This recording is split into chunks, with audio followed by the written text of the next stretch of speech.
Kannur vision നേർരേഖയിലേക്ക് പ്രിയ പ്രേക്ഷകർക്ക് സ്വാഗതം. നമ്മൾ ഈ എപ്പിസോഡിൽ ഈ കോവിഡിന് ശേഷം ഭീതി ഒഴിയാതെ മനുഷ്യർ ആ വിഷയമാണ് ചർച്ച ചെയ്യുന്നത്.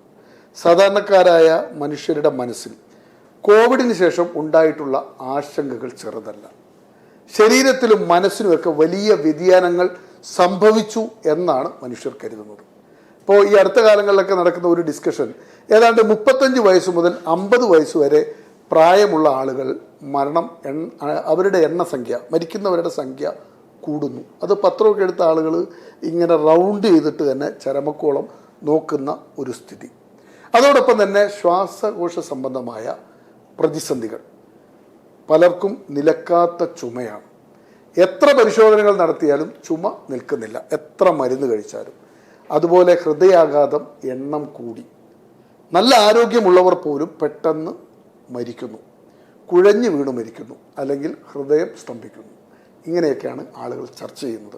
യഥാർത്ഥത്തിൽ കോവിഡിന് ശേഷം അങ്ങനെ ഒരു അന്തരീക്ഷമുണ്ടോ? മാനസികമായും വലിയ പ്രത്യാഘാതങ്ങളിലൂടെയാണ് സമൂഹം നടന്നു പോകുന്നത്. നമുക്കറിയാം, കോവിഡ് കാലത്ത് നമ്മൾ ഒതുങ്ങി നമ്മളിലേക്ക്. കുട്ടികളുടെ പ്രധാന കൂട്ടുകാർ മൊബൈലായി മാറി. ഈ മൊബൈലിൽ നിന്ന് തേടാൻ പറ്റാത്ത, അതിൽ നിന്ന് രക്ഷപ്പെടാൻ പറ്റാത്ത സാഹചര്യത്തിലേക്ക് കുട്ടികൾ മാറിയിരിക്കുന്നു. രക്ഷിതാക്കളും പൊതുസമൂഹവും ആശങ്കയിൽ. അങ്ങനെ ആശങ്കപ്പെടേണ്ടതുണ്ട്. ഇതാണ് നേർരേഖ ഈ എപ്പിസോഡിൽ ചർച്ച ചെയ്യുന്നത്. ആസ്റ്റർ മിംസിലെ പ്രഗത്ഭരായ 3 പേർ ഈ ചർച്ചയിൽ നമ്മളോടൊപ്പം ചേരുകയാണ്. അവിടുത്തെ കാർഡിയോളജിസ്റ്റ് ഡോക്ടർ പ്ലാസിഡ് സെബാസ്റ്റ്യൻ, അതോടൊപ്പം തന്നെ pulmonologist doctor M O. Sreejith, psychiatrist doctor Harsha Haridas. 3 പേർക്കും നേർരേഖയിലേക്ക് സ്വാഗതം. നമുക്ക് പ്ലാസിഡ് സാറിൽ നിന്ന് തുടങ്ങാം. സർ, ഈ ആളുകൾ ഇപ്പം മരണസംഖ്യ കൂടിയതായിട്ട് ജനങ്ങൾ കരുതുന്നു.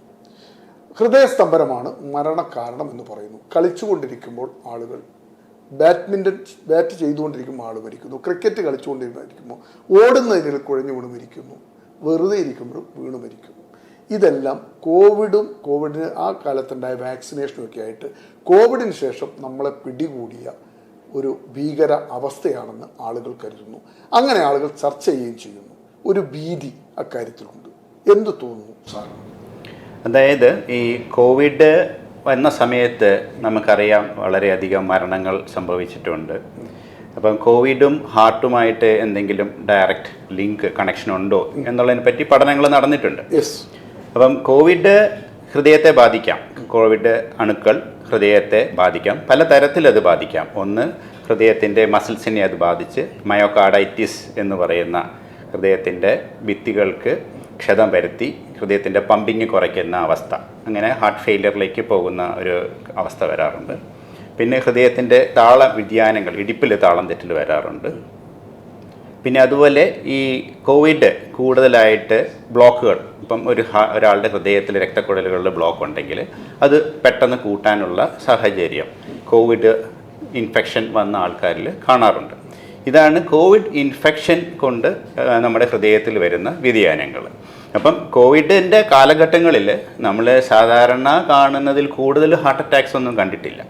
കൂടുതലായിട്ട് നമ്മൾ കാണുന്നത് കാലിലും ശ്വാസകോശത്തിലും ഒക്കെ ബ്ലഡ് ക്ലോട്ട് ചെയ്യുന്ന അവസ്ഥ, അതായത് DVT, പൾമണറി എംബോളിസം. അതാണ് കോവിഡിൻ്റെ കൂടുതലായിട്ടുള്ള കോംപ്ലിക്കേഷൻസ് നമ്മൾ ഹൃദയ രോഗ മേഖലയിൽ കൂടുതലായിട്ട് കണ്ടിരിക്കുന്നത്. ശ്വാസകോശത്തിലെ രക്തക്കുഴലുകൾ അങ്ങനെ ബ്ലോക്ക് വരും. അങ്ങനെ വരാൻ സാധാരണ മനുഷ്യൻ ബ്ലോക്ക് എന്ന് പറഞ്ഞാൽ ഹൃദയത്തിൽ ഉണ്ടാകുന്ന സാധനം മാത്രമായിട്ടാണ് കാണുന്നത്. അതിനപ്പുറത്തേക്ക് ശരീരത്തിന്റെ മറ്റു ഭാഗങ്ങളിൽ ഈ ബ്ലോക്ക് വരാം, അല്ലേ? തീർച്ചയായിട്ടും. അപ്പോൾ എല്ലാം ഈ ബ്ലോക്കുകളെല്ലാം ഹാർട്ടിന്റെ ബ്ലോക്കുകളായിട്ടാണ് ആൾക്കാർ ഇന്റർപ്രറ്റ് ചെയ്യുന്നത്.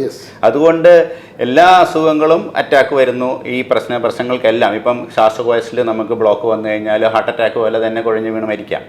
അതും ഹാർട്ട് അറ്റാക്ക് ആണെന്നാണ് ആൾക്കാർ പറയുന്നത്.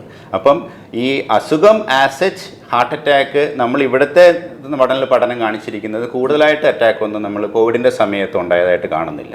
പക്ഷേ മറ്റുള്ള പ്രശ്നങ്ങൾ, അതായത് ഈ ഹാർട്ടിൻ്റെ മസിൽസിന് വരുന്ന ഡാമേജ്, അങ്ങനെ ഹാർട്ടിൻ്റെ മസിൽസിന് ഡാമേജ് വരുമ്പം പെട്ടെന്ന് ഹൃദയത്തിൻ്റെ വ്യതിയാനങ്ങൾ വന്ന് കുഴഞ്ഞു വീണ് മരിക്കാം. വെൻട്രിക്കുലർ അരിത്മിയ എന്ന് പറയുന്ന ഒരു കണ്ടീഷൻ, ഹൃദയത്തിൻ്റെ താളയിടിപ്പ് തെറ്റിപ്പോവുകയും പെട്ടെന്ന് ഹാർട്ട് നിൽക്കുകയും ചെയ്യുന്ന അവസ്ഥകൾ വരാം. അപ്പം എല്ലാം ഹാർട്ട് അറ്റാക്ക് അല്ല, പല തരത്തിലുള്ള രൂപത്തിൽ ഇത് ഹൃദയത്തെ ബാധിക്കാം. അതാണ് കോവിഡിന്റെ പ്രാഥമികമായി നമ്മൾ പറയാനുള്ളത്. നമുക്ക് അക്കാര്യത്തിൽ തിരിച്ചു വരാം. നമുക്ക് ശ്രീസാറിനോട് ചോദിക്കാം. ശ്വാസം നിലക്കുന്നു, ചുമ വിട്ടുമാറുന്നില്ല, അസ്വസ്ഥതയാണ് മനുഷ്യർക്ക് മൊത്തം. ഒരു പൾമനോളജിസ്റ്റ് എന്ന നിലക്ക് താങ്കളുടെ ഒരു നിരീക്ഷണം എന്താണ്? കോവിഡിന് ശേഷമുള്ള മനുഷ്യരുടെ ഒരു ശ്വാസകോശ സംബന്ധമായ ഒരു ആരോഗ്യസ്ഥിതി എങ്ങനെ വിലയിരുത്തുന്നു? ഈ ഡോക്ടർ പ്ലാസിഡ് പറഞ്ഞ് സംസാരിച്ചതുപോലെ കോവിഡിന് ശേഷം അങ്ങനെ പ്രത്യേകമായിട്ടുണ്ടോ എന്നുള്ളത് അറിയില്ല, പക്ഷെ കുറച്ചുകൂടി അവയർനെസ് കൂടിയിട്ടുണ്ട്. പണ്ട് അതൊരു അലർജി, ചുമ എന്നൊക്കെ പറഞ്ഞ് നിന്ന് ആളുകൾ ഇപ്പോൾ കുറച്ചുകൂടി ഈ ഭയപ്പാടോടുകൂടെ വരുന്നുണ്ട്. കാരണം 2-3 വർഷം മുമ്പ് കോവിഡ് പിടിപെട്ടതാണ്. ഇപ്പോൾ അതിനുശേഷം ഇപ്പോൾ കുറച്ച് നാളുകളായിട്ട് അല്ലെങ്കിൽ 2-3 മാസങ്ങളോ ആഴ്ചകളോ ആയിട്ട് വിട്ടുമാറാത്ത ചുമ, വലിവ്, കഫക്കെട്ട്, നടക്കുമ്പോൾ അല്ലെങ്കിൽ ചെറിയ എന്തെങ്കിലും പ്രവൃത്തികൾ ചെയ്യുമ്പോൾ തന്നെയുള്ള കിതപ്പ്, ഭാരം എടുത്തു വെച്ച പോലെയുള്ള അവസ്ഥയായിട്ട് വരുന്നുണ്ട്. അപ്പോൾ അതെല്ലാം കോവിഡ് റിലേറ്റഡ് അല്ല. ഈ പറഞ്ഞതുപോലെ കോവിഡ് വന്ന് 2-3 വർഷത്തിന് ശേഷം വരുന്നത് നമുക്ക് കോവിഡായിട്ട് അങ്ങനെ കണക്ട് ചെയ്യാൻ പറ്റില്ല. ഇപ്പോൾ ലോങ് കോവിഡ് അല്ലെങ്കിൽ ക്രോണിക് കോവിഡ് എന്ന് പറയണമെങ്കിൽ കോവിഡ് സമയത്ത് ആ അക്യൂട്ട് ഫേസിൽ സിംറ്റംസ് തുടങ്ങണം. അത് തുടങ്ങി ഒരു 3 ആഴ്ചയിൽ കൂടുതൽ നിൽക്കുന്നതിനെയാണ് നമ്മൾ പോസ്റ്റ് അക്യൂട്ട് കോവിഡ് എന്ന് പറയാം. 12 ആഴ്ചയിൽ കൂടുതൽ നിൽക്കുകയാണെങ്കിൽ അത് ക്രോണിക് കോവിഡ് അല്ലെങ്കിൽ ലോങ് കോവിഡ് എന്നൊക്കെ പറയും. അപ്പോൾ അതെല്ലാം ഈ ഇത്രയും ഗ്യാപ്പ് വന്നിട്ട് വരുന്നതിന് നമുക്കത് കോവിഡ് ബന്ധപ്പെടുത്താൻ പറ്റില്ല. പക്ഷെ സ്റ്റിൽ ഒരുപാട് ആസ്മ ലൈക്ക് സിംറ്റംസ് കണ്ടമാനം കൂടിയിട്ടുണ്ട് കോവിഡിന് ശേഷം. അത് മുമ്പ് ആസ്മ ഇല്ലാത്ത ആളുകൾ, ആസ്മ നമ്മൾ ഡയഗ്നോസ് ചെയ്യുന്നത് മെയിൻലി ഹിസ്റ്ററി വെച്ചിട്ടാണ്. ഹിസ്റ്ററിയിൽ ഫാമിലി ഹിസ്റ്ററി ഉണ്ടാവും, ചെറുപ്പത്തിൽ ആസ്മ വന്നു പോയിട്ടുണ്ടാവും, അലർജിയുടെ പ്രോബ്ലം ഉണ്ടാവും. ഇതൊന്നും ഈ കോവിഡിന് മുമ്പ് ഇല്ലാതെ കോവിഡ് വന്ന് ഈ കുറച്ച് ആഴ്ചകൾ കഴിയുമ്പോൾ ഈ രോഗിക്ക് കുറച്ച് ചുമ, കഫക്കെട്ട്, വലിവ്, ഈ വൈകുന്നേരങ്ങളാകുമ്പോൾ അത് കൂടുക, നെഞ്ചിൽ ഭാരം എടുത്ത് വെച്ച പോലെയുള്ള അവസ്ഥയൊക്കെ വന്നിട്ട് ആസ്മ ലൈക്ക് സിംറ്റംസ് കുറച്ച് കൂടുതലായിട്ട് കാണുന്നുണ്ട്. അതല്ലാതെ പിന്നെ എല്ലാവരും ഭയപ്പെടുന്നൊരു സംഗതി പൾമണറി ഫൈബ്രോസിസ് എന്ന് പറഞ്ഞ സംഭവമാണ്. ഈ പൾമണറി ഫൈബ്രോസിസ് വളരെ റെയർ ആയിട്ടുള്ളൊരു സംഗതിയാണ്. അത് കോവിഡ് വന്ന എല്ലാവർക്കും വരുന്ന ഒരു കാര്യമല്ല. അത് നമ്മൾ തീവ്രമായിട്ട് സിവിയറായിട്ട് കോവിഡ് ഇൻഫെക്ഷൻ വന്ന് ലോങ് ഡ്യൂറേഷൻ ഹോസ്പിറ്റൽ സ്റ്റേ വേണ്ടി വരുന്ന രോഗികൾ, വെന്റിലേറ്റർ സഹായത്തോടു കൂടി ജീവൻ നിലനിർത്തേണ്ടി വരുന്ന അവസ്ഥ ഉണ്ടായിരുന്നവർ, അതുപോലെ കൂടുതൽ കാലം ഹൈ ഫ്ലോ ഓക്സിജൻ വേണ്ടി വരുന്ന ഇക്കൂട്ടർക്ക് അതോടൊപ്പം അനുബന്ധ രോഗങ്ങൾ ഉണ്ടാവും.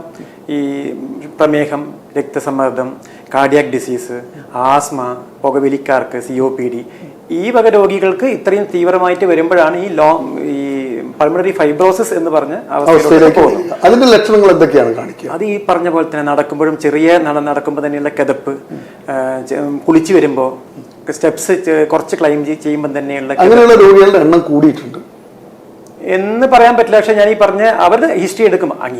ഇത് നേരത്തെ ഉണ്ട് അസുഖം തന്നെയാണ്. ഇപ്പൊ കാർഡിയക് ഡിസീസസിനും ഇതേ സിംറ്റംസ് തന്നെയാണ് വരിക. ILD, COPD, പുകവലിക്കാർക്ക് ഇതേ സിംറ്റംസ് തന്നെയാണ് വരിക. അപ്പൊ കോവിഡ് അനന്തരം ഈ കോവിഡ് വന്ന് കഴിഞ്ഞ് ഇങ്ങനെ വരുന്ന ആൾക്കാർക്ക് കൂടിയിട്ടൊന്നുമില്ല. അത് വളരെ ചെറിയ ശതമാനം ആൾക്കാർക്ക് മാത്രമേ അങ്ങനെ കാണുന്നു. അങ്ങനെ വലിയ ഭയപ്പാടോടുകൂടി കാണേണ്ട ഒരു കാര്യമില്ല. തിരിച്ചു വരാം നമുക്ക്. ഡോക്ടർ ഹർഷ ഹരിദാസ്, മാനസികാരോഗ്യം നല്ലതാണെങ്കിൽ നമുക്ക് ഏത് സാഹചര്യത്തെയും ഏത് രോഗാവസ്ഥയും നേരിടാനുള്ള ഒരു കരുത്ത് കിട്ടും. പക്ഷെ കോവിഡിന് ശേഷം ഒരു ഒറ്റപ്പെട്ട മാറ്റി നിർത്തപ്പെട്ട ഒരു കാലത്തിന് ശേഷം മനുഷ്യൻ സജീവമായി. അവരെ ഏതൊക്കെ മാനസിക ആകുലതകളാണ് ശരിക്ക് ഇപ്പോൾ കീഴ്പ്പെടുത്തിയിട്ടുള്ളത്? താങ്കളുടെ അടുത്ത് വരുന്ന പേഷ്യൻസിൽ നിന്നും താങ്കളുടെ നിരീക്ഷണത്തിൽ നിന്നും. സൂൺ ആഫ്റ്റർ കോവിഡ് വന്ന് പോയതിന് ശേഷമുള്ള ആ ഒരു ടൈമിലാണ് മെൻ്റൽ ഹെൽത്ത് ഇഷ്യൂസ് കുറേ പെട്ടെന്ന് കൂടിയത്. മാനസികാരോഗ്യ പ്രശ്നങ്ങൾ പെട്ടെന്ന് കൂടിയത്. മിക്ക സമയത്തും ആ സമയത്ത് കണ്ട പ്രശ്നങ്ങൾ എങ്ങനെയാണെന്ന് വെച്ചാൽ ആങ്സൈറ്റി അല്ലെങ്കിൽ ഉത്കണ്ഠ, പിന്നെ ഈ OCD പോലത്തെ അസുഖങ്ങൾ. OCD എന്ന് വെച്ചാൽ ഒരേ സാധനം ഇങ്ങനെ റിപ്പീറ്റ് ആയിട്ട് ചെയ്തുകൊണ്ടിരിക്കുന്നത്. അപ്പം ആ കാലഘട്ടത്ത് സാനിറ്റൈസർ ഉപയോഗിക്കണം, എല്ലാ സർഫേസ് ക്ലീൻ ആക്കണം, എല്ലാ സാധനങ്ങളും ക്ലീൻ ആക്കണം എന്നുള്ള ഒരു ലെവൽ ആയതുകൊണ്ട് തന്നെ ആ ഒരു സംഭവം കുറച്ച് അധികം തന്നെ ആൾക്കാർക്ക് ഉണ്ടായിരുന്നു. ഈ നമ്മുടെ കണ്ണൂർ നാട്ടിൽ ചിലവർ അതിനെ ഒസുവാസ് എന്നൊക്കെ വിളിക്കും. അത് കുറച്ച് വളരെ കൂടുതലായിട്ട് കണ്ടിട്ടുണ്ടായിരുന്ന ആ ഒരു കാലഘട്ടത്തിൽ. പിന്നെ ഡിപ്രഷൻ, വിഷാദ രോഗം, അതും ഈ കോവിഡ് വന്നു പോയതിന് ശേഷം ഈ ഒറ്റപ്പെട്ടൊരവസ്ഥയിൽ നിന്ന് ഒന്ന് പുറത്തേക്ക് വരുന്ന സമയത്തുള്ളൊരു വലിയൊരു വിഷയമായിട്ട് മാറിയിട്ടുണ്ടായിരുന്നു. 4-മത്തത് നിങ്ങൾ നേരത്തെ പറഞ്ഞ പോലെ ഫോൺ അഡിക്ഷൻ. കുട്ടികളിൽ ഫോൺ യൂസ് കുറേ കൂടി ആ 2 വർഷം. അത് പിന്നെ സ്റ്റോപ്പ് ചെയ്യാൻ പറ്റാത്ത രീതിയിൽ. അപ്പം അത്രയാണ് ആദ്യം നമ്മൾ കണ്ടുകൊണ്ടിരുന്നത്. ഇപ്പം ഈ ഒരു 3 വർഷമായിട്ട് മെല്ലെ കാര്യങ്ങളൊന്ന് സ്റ്റെബിലൈസ് ആയിട്ട് വന്നിട്ടുണ്ട്. അതിലിപ്പം മേജറായിട്ട് ബാക്കി കിടക്കുന്ന സാധനം എന്താണെന്ന് വെച്ചാൽ ഉത്കണ്ഠ ഒന്ന്, ഫോൺ അഡിക്ഷൻ വളരെ ഒരു പ്രശ്നമായിട്ടാണ് ഇപ്പം മെയിനായിട്ട് കാണുന്നത്. ഇതാണ് എൻ്റെ എക്സ്പീരിയൻസിൽ കാണുന്നത്. Very good. Yes, doctor Placid Sebastian, പണ്ട് നമുക്ക് ഭക്ഷണം കിട്ടുക വല്ലപ്പോഴുമായിരുന്നു. ഇപ്പോൾ 24 മണിക്കൂർ നമുക്ക് ഭക്ഷണം കിട്ടുന്ന ഒരു സാഹചര്യം. കോവിഡ് കാലത്ത് വീട്ടിൽ തന്നെ ആയതുകൊണ്ട് ഭക്ഷണത്തിന് ഒരു ക്രമീകരണവും ഉണ്ടായിരുന്നില്ല. ആ മനുഷ്യരിൽ ആ സമയത്തുണ്ടായ ആരോഗ്യം എന്ന് പറഞ്ഞാൽ കുറച്ചുകൂടി ആ ഭക്ഷണം കഴിച്ചിട്ടുണ്ടായ ശാരീരികമായിട്ടുണ്ടായ അവസ്ഥ, വീട്ടിൽ തന്നെയാണല്ലോ, പ്രത്യേകിച്ച് വേറെ പണിയൊന്നും എടുക്കുന്നില്ല, പുറത്തു പോലും ഇറങ്ങാൻ കഴിയില്ല. അങ്ങനെയുള്ള മനുഷ്യർ ഇപ്പോൾ ഈ കോവിഡിന് ശേഷം അവർക്ക് ഈ ആരോഗ്യം, ഈ ഹൃദയാഘാതവുമായി ബന്ധപ്പെട്ടുണ്ടാകാവുന്ന ഒരവസ്ഥ എന്തായിരിക്കും? കോവിഡിൻ്റെ സമയത്ത് പലരും ഈ പറയുന്ന പോലെ എക്സസൈസ് ചെയ്യാതിരിക്കുക. കാരണം എക്സസൈസ് ചെയ്യാൻ പാടില്ല എന്ന് തന്നെ നമ്മൾ പറയാറുണ്ടായിരുന്നു. കോവിഡ് വന്ന ആൾക്കാർക്ക് ഏകദേശം ഒരു 2 ആഴ്ചയോളം നമ്മൾ എക്സസൈസ് ചെയ്യുന്നത് നല്ലതല്ല. ഞാൻ നേരത്തെ പറഞ്ഞതുപോലെ അത് ഹൃദയത്തിന്റെ ഭിത്തികളിൽ കോവിഡിന്റെ അണുക്കൾ ബാധിക്കുകയും ഹാർട്ടിന്റെ താളെടുപ്പ് വരികയും ചെയ്യും. അങ്ങനെയുള്ളവർ പെട്ടെന്ന് എക്സസൈസ് ചെയ്യുമ്പം ഈ താളെടുപ്പ് കൂടാനും കുഴഞ്ഞു വീണ് മരിക്കാനുള്ള സാഹചര്യം ഉണ്ടാകാം. അതുകൊണ്ട് നമ്മൾ കോവിഡ് വന്നവർ തന്നെ കുറച്ച് നാളത്തേക്ക് എക്സസൈസ് ചെയ്യേണ്ടെന്ന് തന്നെ നമ്മൾ നിർദ്ദേശിച്ചിരുന്നു. അതാണ് പ്രത്യേകിച്ച് അപ്പം കോവിഡ് വന്ന മനുഷ്യർ ഒത്തിരിയാണ്. അതിനൊരു പ്രത്യേകത എന്താ വെച്ചാൽ, കോവിഡ് വന്നു എന്നുള്ളത് ആശുപത്രിയിൽ വന്ന ആളുകൾക്ക് ടെസ്റ്റ് നടത്തിയ പല ആളുകളും അത്തരം ടെസ്റ്റുകൾക്ക് പോകാതെ വീട്ടിൽ തന്നെ കഴിഞ്ഞുകൂടിയിട്ടുണ്ട്. കോവിഡ് പുറത്തറിയിക്കാതെ ആ പനിച്ച് വിറച്ച് വീട്ടിൽ തന്നെ, കാരണം പ്രത്യേകിച്ച് മെഡിസിൻ ഒന്നുമില്ല. അപ്പം ആളുകൾ, ആരോഗ്യ പ്രവർത്തകർ, നല്ല ബന്ധമുള്ളവർ പറഞ്ഞു കൊടുക്കും, പ്രത്യേകിച്ച് ഇവിടെ ഒന്നും ചെയ്യാനില്ല, അവിടെ മെല്ലെ വീട്ടിൽ തന്നെ കഴിഞ്ഞു എന്ന് പറഞ്ഞു കൊടുത്ത ഒത്തിരി കേസുകൾ നമുക്കറിയാം. അപ്പോൾ കോവിഡ് വന്നോ ഇല്ലയോ എന്നുള്ളത് വന്നു പോയവർ നമ്മൾ അറിഞ്ഞതിനേക്കാൾ കൂടുതലുണ്ട്. അപ്പോൾ അങ്ങനെയുള്ളവർ ഇത് കൃത്യമായൊരു മുൻകരുതലിന് സാധ്യതയില്ലല്ലോ. ഇല്ല, അതായത് താങ്കൾ പറഞ്ഞ പോലെ പലരും ഈ ക്വാറന്റൈനെ പേടിച്ചും സൊസൈറ്റിയിൽ നിന്ന് ഐസൊലേറ്റ് ചെയ്യുമെന്ന് പേടിച്ചിട്ടും പലരും ഈ കോവിഡ് വന്നിട്ട് ടെസ്റ്റ് ചെയ്യാതെ വീട്ടിലിരിക്കുന്ന പല അവസ്ഥയും നേരത്തെ നമ്മൾ കണ്ടിരുന്നു. അപ്പം അങ്ങനെയുള്ളവർക്ക് ഈ പറയുന്ന പോലെയുള്ള പ്രശ്നങ്ങൾ വരാം. കാരണം അവർ ഈ കോവിഡ് കഴിഞ്ഞ് ഉടനെ വ്യായാമത്തിലേക്ക് കടക്കുകയോ അങ്ങനെയൊക്കെ ചെയ്യുമ്പോൾ അവർക്ക് പ്രോബ്ലങ്ങൾ വരാം. പക്ഷേ കോവിഡിന് ശേഷം ഞാൻ പ്രധാനമായിട്ടും കാണുന്നത് ഈ ഒരു മിഡിൽ ഏജ്ഡ് ആയിട്ടുള്ള ആൾക്കാർ, അതായത് ഒരു 30 തൊട്ട് 50 വയസ്സ് വരെയുള്ള ആൾക്കാർ വ്യായാമത്തിൽ നിന്ന് കണ്ടമാനം പുറകോട്ട് പോയിട്ടുണ്ട്. വ്യായാമം ചെയ്താൽ തട്ടിപ്പോകുന്ന ഒരു ധാരണ ആളുകൾക്ക് വന്നിട്ടുണ്ട്. കാരണം ഈ നടക്കുന്നവൻ കുഴഞ്ഞുകൊണ്ട് മരിക്കുന്നു, നല്ല ബാഡ്മിന്റൺ പ്ലെയർ കളിക്കളത്തിൽ കുഴഞ്ഞുകൊണ്ട് മരിക്കുന്നു, ക്രിക്കറ്റ് കളിച്ചുകൊണ്ടിരിക്കുന്നവൻ അവിടെ കുഴഞ്ഞു, ഫുട്ബോൾ കളിക്കുന്നവൻ കുഴഞ്ഞുകൊണ്ട് മരിക്കുന്നു, മറ്റ് ഫിസിക്കൽ. അപ്പം അത് എന്തായിരിക്കും? അങ്ങനെ അതിന് ശാസ്ത്രീയമായിട്ടുള്ള ബാക്ക്ഗ്രൗണ്ട് ഒന്നുമില്ല. അതായത് നമ്മൾ ഈ കോവിഡ് വരുന്നതിന് മുമ്പും ആൾക്കാർ കളിക്കുമ്പോൾ കുഴഞ്ഞു വീണ് മരിക്കാറുണ്ട്. അപ്പം പലതരത്തിലാണ്. കാരണം നമ്മൾ സാധാരണ ചിലവർ ഈ ഒരു 40 വയസ്സിന് മുകളിൽ എക്സസൈസ് പ്രോഗ്രാം സ്റ്റാർട്ട് ചെയ്യുമ്പം ശരിക്കും പറഞ്ഞാൽ നമ്മൾ ഫുൾ ഹെൽത്ത് ചെക്കപ്പ് ചെയ്യണം, നമ്മൾ ആ എക്സസൈസിന് ഫിറ്റ് ആണോ എന്നുള്ളത്. ഒരു പ്രധാന കോൺട്രവേഴ്സി ഷട്ടിൽ കോർട്ടിൽ പലരും കുഴഞ്ഞു വീണ് മരിക്കും. കാരണം ഷട്ടിൽ എന്ന് പറയുന്നത് റാപ്പിഡ് ഫാസ്റ്റായിട്ട് കളിക്കേണ്ട ഒരു റാക്കറ്റ് സ്പോർട്സ് ആണ്. അത് കളിക്കുമ്പോൾ എന്തായാലും നമ്മൾ റെഗുലറായിട്ട് മുമ്പേ ഷട്ടിൽ കളിക്കുന്ന ഒരാളാണെങ്കിൽ അങ്ങനെ കണ്ടിന്യൂ ചെയ്തു പോകാം. പക്ഷേ ഈ 40 വയസ്സിനുള്ളിൽ ആദ്യമായിട്ട് വയസ്സ് കഴിയുമ്പോൾ ആദ്യമായിട്ട് ഷട്ടിൽ കളിക്കാമെന്ന് വിചാരിച്ച്, കാരണം വാശിയുടെ പുറത്ത് ചിലപ്പോൾ നമ്മൾ വിചാരിക്കുന്ന കൺട്രോൾ നിൽക്കില്ല, നമ്മൾ വളരെ ഹൈ ആയിട്ട് എക്സേർട്ട് ചെയ്യും. അങ്ങനെയുള്ളവർക്കാണ് ഈ പ്രോബ്ലം വരുന്നത്. അപ്പം നമ്മൾ ഈ പറയുന്ന പോലെയുള്ള ഹൈ എൻഡ് സ്പോർട്സിലേക്ക് പോകുമ്പോൾ ആദ്യം നമ്മുടെ ഹാർട്ടിൻ്റെ ഹെൽത്ത് എങ്ങനെയുണ്ടെന്ന് ചെക്ക് ചെയ്യണം. 2, നല്ല പ്രോപ്പറായിട്ടുള്ള വാമപ്പ് ചെയ്തിട്ട് വേണം ഇങ്ങനെയൊക്കെയുള്ള സ്പോർട്സിലേക്ക് കടക്കാൻ. അല്ലാതെ പെട്ടെന്നൊരു ദിവസം ഞാൻ ഷട്ടിൽ കളിക്കാം എന്ന് വിചാരിച്ച് പോയി കളിക്കുന്നത് ഡേഞ്ചറസ് ആണ്. ഇങ്ങനെയുള്ള പ്രോബ്ലം വരാം. ഒന്ന് ഷട്ടിൽ വളരെ ഇമ്പോർട്ടൻ്റ് ആണ്. രണ്ടാമത് വടംവലി. നമ്മൾ പലപ്പോഴും കാണുന്നതാണ് ഈ വടംവലിച്ച് കുഴഞ്ഞു വീണ് മരിക്കുന്നത് വളരെ കോമൺ ആയിട്ട് കാണുന്നതാണ്. പിന്നെ വെയിറ്റ് ലിഫ്റ്റിംഗ്. ഇങ്ങനെ നമ്മൾ പെട്ടെന്ന് വളരെ സ്ട്രെയിൻ ചെയ്തിട്ട് ചെയ്യേണ്ട high end sports, basket ball അങ്ങനെയൊക്കെയുള്ള കളികൾ കളിക്കുമ്പം നമ്മൾ പ്രത്യേകം ശ്രദ്ധിക്കണം.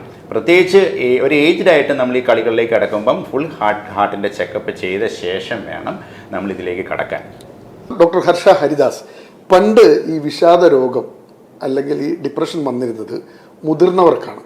അവരിങ്ങനെ മക്കളെക്കുറിച്ചുള്ള ആശങ്കയുണ്ടാവും, അവർക്ക് അവരെന്ത് ചെയ്യും, അവരെക്കുറിച്ചുള്ള ആകുലതകൾ, സാമ്പത്തിക പ്രതിസന്ധികൾ, അല്ലെങ്കിൽ ഈ ജീവിതത്തിൽ നേരിടുന്ന.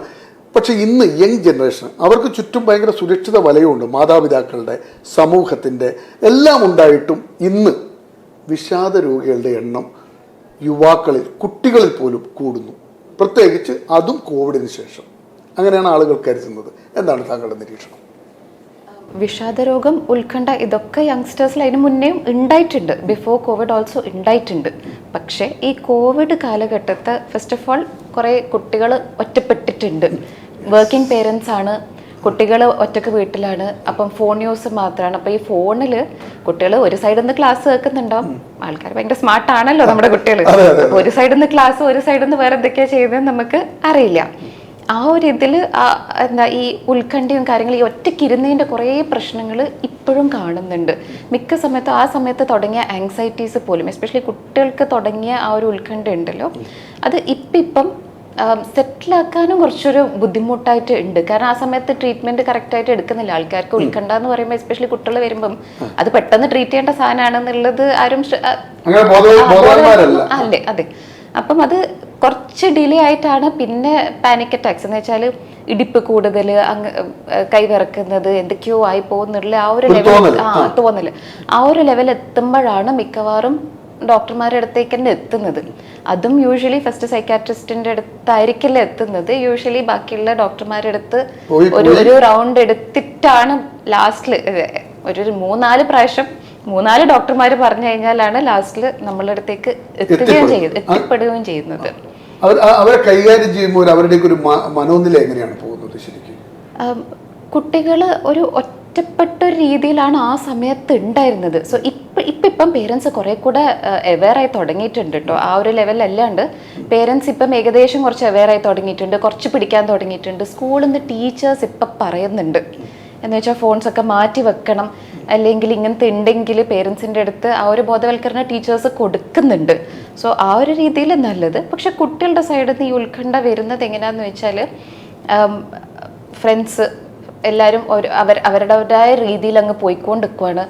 ആർക്കും അങ്ങോട്ടും ഇങ്ങോട്ടുള്ള ബന്ധങ്ങൾ, കുട്ടികൾ തമ്മിലുള്ള ബന്ധങ്ങൾ തന്നെ കുറച്ച് കുറഞ്ഞു വരുവാണ്. സോ ആ ഒരു രീതിയിലാണ് കുട്ടിക്കൊരു പ്രശ്നങ്ങളായിട്ട് അത് മാറുന്നത്. പ്ലസ് പഠിത്തത്തിൻ്റെ ഒരു പ്രഷർ അതിൻ്റെ കൂടെ വരുന്ന സമയത്ത്. ഡോക്ടർ ശ്രീജിത്ത്, ഈ പണ്ട് പുകവലിക്കുന്നവരാണ് അല്ലെങ്കിൽ പുകയില ഉപയോഗിക്കുന്നവരാണ് ഈ ശ്വാസകോശ സംബന്ധമായ അസുഖങ്ങൾക്ക് കൂടുതലും പ്രശ്നമാണ്. പുകവലിക്കാരുണ്ടെങ്കിൽ അവർക്ക് ആസ്മ വരാം, ചുമ വരാം, അങ്ങനെയൊക്കെയാണ് നമ്മൾ കരുതിയിരുന്നത്. പിന്നെ ഭയങ്കര പൊടി പടലങ്ങളിലൂടെ സഞ്ചരിക്കുന്നു. പക്ഷെ ഇന്ന് അങ്ങനെയല്ല. നല്ല ശീതീകരിച്ച മുറിയിൽ വളരെ സേഫായിട്ടിരിക്കുന്ന മനുഷ്യർ, പുറത്തിറങ്ങി വലിയ പൊടിപടങ്ങളിലൂടെ നടക്കാതെ തന്നെ ജീവിക്കുന്നവർക്ക് പോലും ശ്വാസം മുട്ടലും നിർത്താതെയുള്ള ചുമയും ഒക്കെ വരുന്നു. അതെന്തുകൊണ്ടായിരിക്കും? ശ്വാസം മുട്ടലും നിർത്താതെയുള്ള ചുമയും ഈ പുകവലി കൊണ്ട് മാത്രമല്ല, ആസ്മ എന്ന് പറഞ്ഞ അസുഖം ഉണ്ടല്ലോ, ആസ്മയിലെ ആൾക്കാർ പുകവലിക്കാതെ തന്നെ വരുന്നതാണ്. അത് പാരമ്പര്യമായിട്ടുണ്ടാവും. ഇപ്പോൾ അച്ഛൻ, അമ്മ അല്ലെങ്കിൽ പൂർവികർ, അതിന് പൂർവികരുള്ള സഹോദരങ്ങൾ ഇവർക്കൊക്കെ ഉണ്ടെങ്കിൽ മറ്റ് ഫാമിലി മെമ്പേഴ്സിന് അത് വരാൻ വളരെ സാധ്യത കൂടുതലാണ്. പകർച്ചയല്ല, അത് പാരമ്പര്യമായിട്ട് വരുന്നതാണ്. അതാണ് ഒരു കാരണം. പിന്നെ അലർജി ഉള്ള ആൾക്കാർക്ക് അത് ചുമയായിട്ട് വരാം. തുമ്മൽ തന്നെ ആവണമെന്നില്ല, ചുമ വരാം. ചുമ വന്നു കഴിഞ്ഞാൽ അത് വലിവിലോട്ടും ഈ ശ്വാസം മുട്ടലിലോട്ടൊക്കെ പോകാൻ സാധ്യതയുണ്ട്.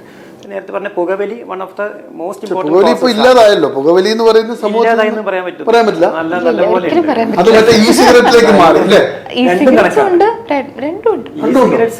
പൊതുസ്ഥലത്തൊന്നും അങ്ങനെ ആരും പുകവലിക്കുന്നല്ലേ ഉള്ളൂ. ബാക്കി ഇപ്പൊ എന്തായാലും പുകവലി ഒട്ടും കുറഞ്ഞിട്ടൊന്നുമില്ല. പുകവലി അതിൻ്റെതായ തീവ്രതയോടെ കൂടി തന്നെ നന്നായിട്ടുണ്ട്. കാണുന്നില്ല എന്നല്ലേ ഉള്ളൂ. അപ്പൊ അതൊക്കെ ഉണ്ട്. അപ്പൊ പുകവലി വലിയൊരു കോസേറ്റീവ് ഫാക്ടറാണ്. പുകവലി വന്നു കഴിഞ്ഞാൽ ഇപ്പം 40 വയസ്സിന് ശേഷം അങ്ങനെയാണ് പറയാ സാധാരണ. COPD എന്ന് പറഞ്ഞ അസുഖം ഉണ്ടല്ലോ, ക്രോണിക് ഒബ്സ്ട്രക്റ്റീവ് പൾമണറി ഡിസീസ്. അത് യൂഷ്വലി മാനിഫെസ്റ്റ് ചെയ്യുന്നത് 40 ഇയേഴ്സിന് ശേഷമാണ്. ലക്ഷണങ്ങൾ നടക്കുമ്പോൾ കയറ്റം കയറുമ്പോഴുള്ള കിതപ്പ് മെയിനായിട്ട്. 2 തരം വകഭേദങ്ങളുണ്ട്. ക്രോണിക് ബ്രോങ്കൈറ്റിസ് ഉണ്ട്, എംഫിസീമ ഉണ്ട്.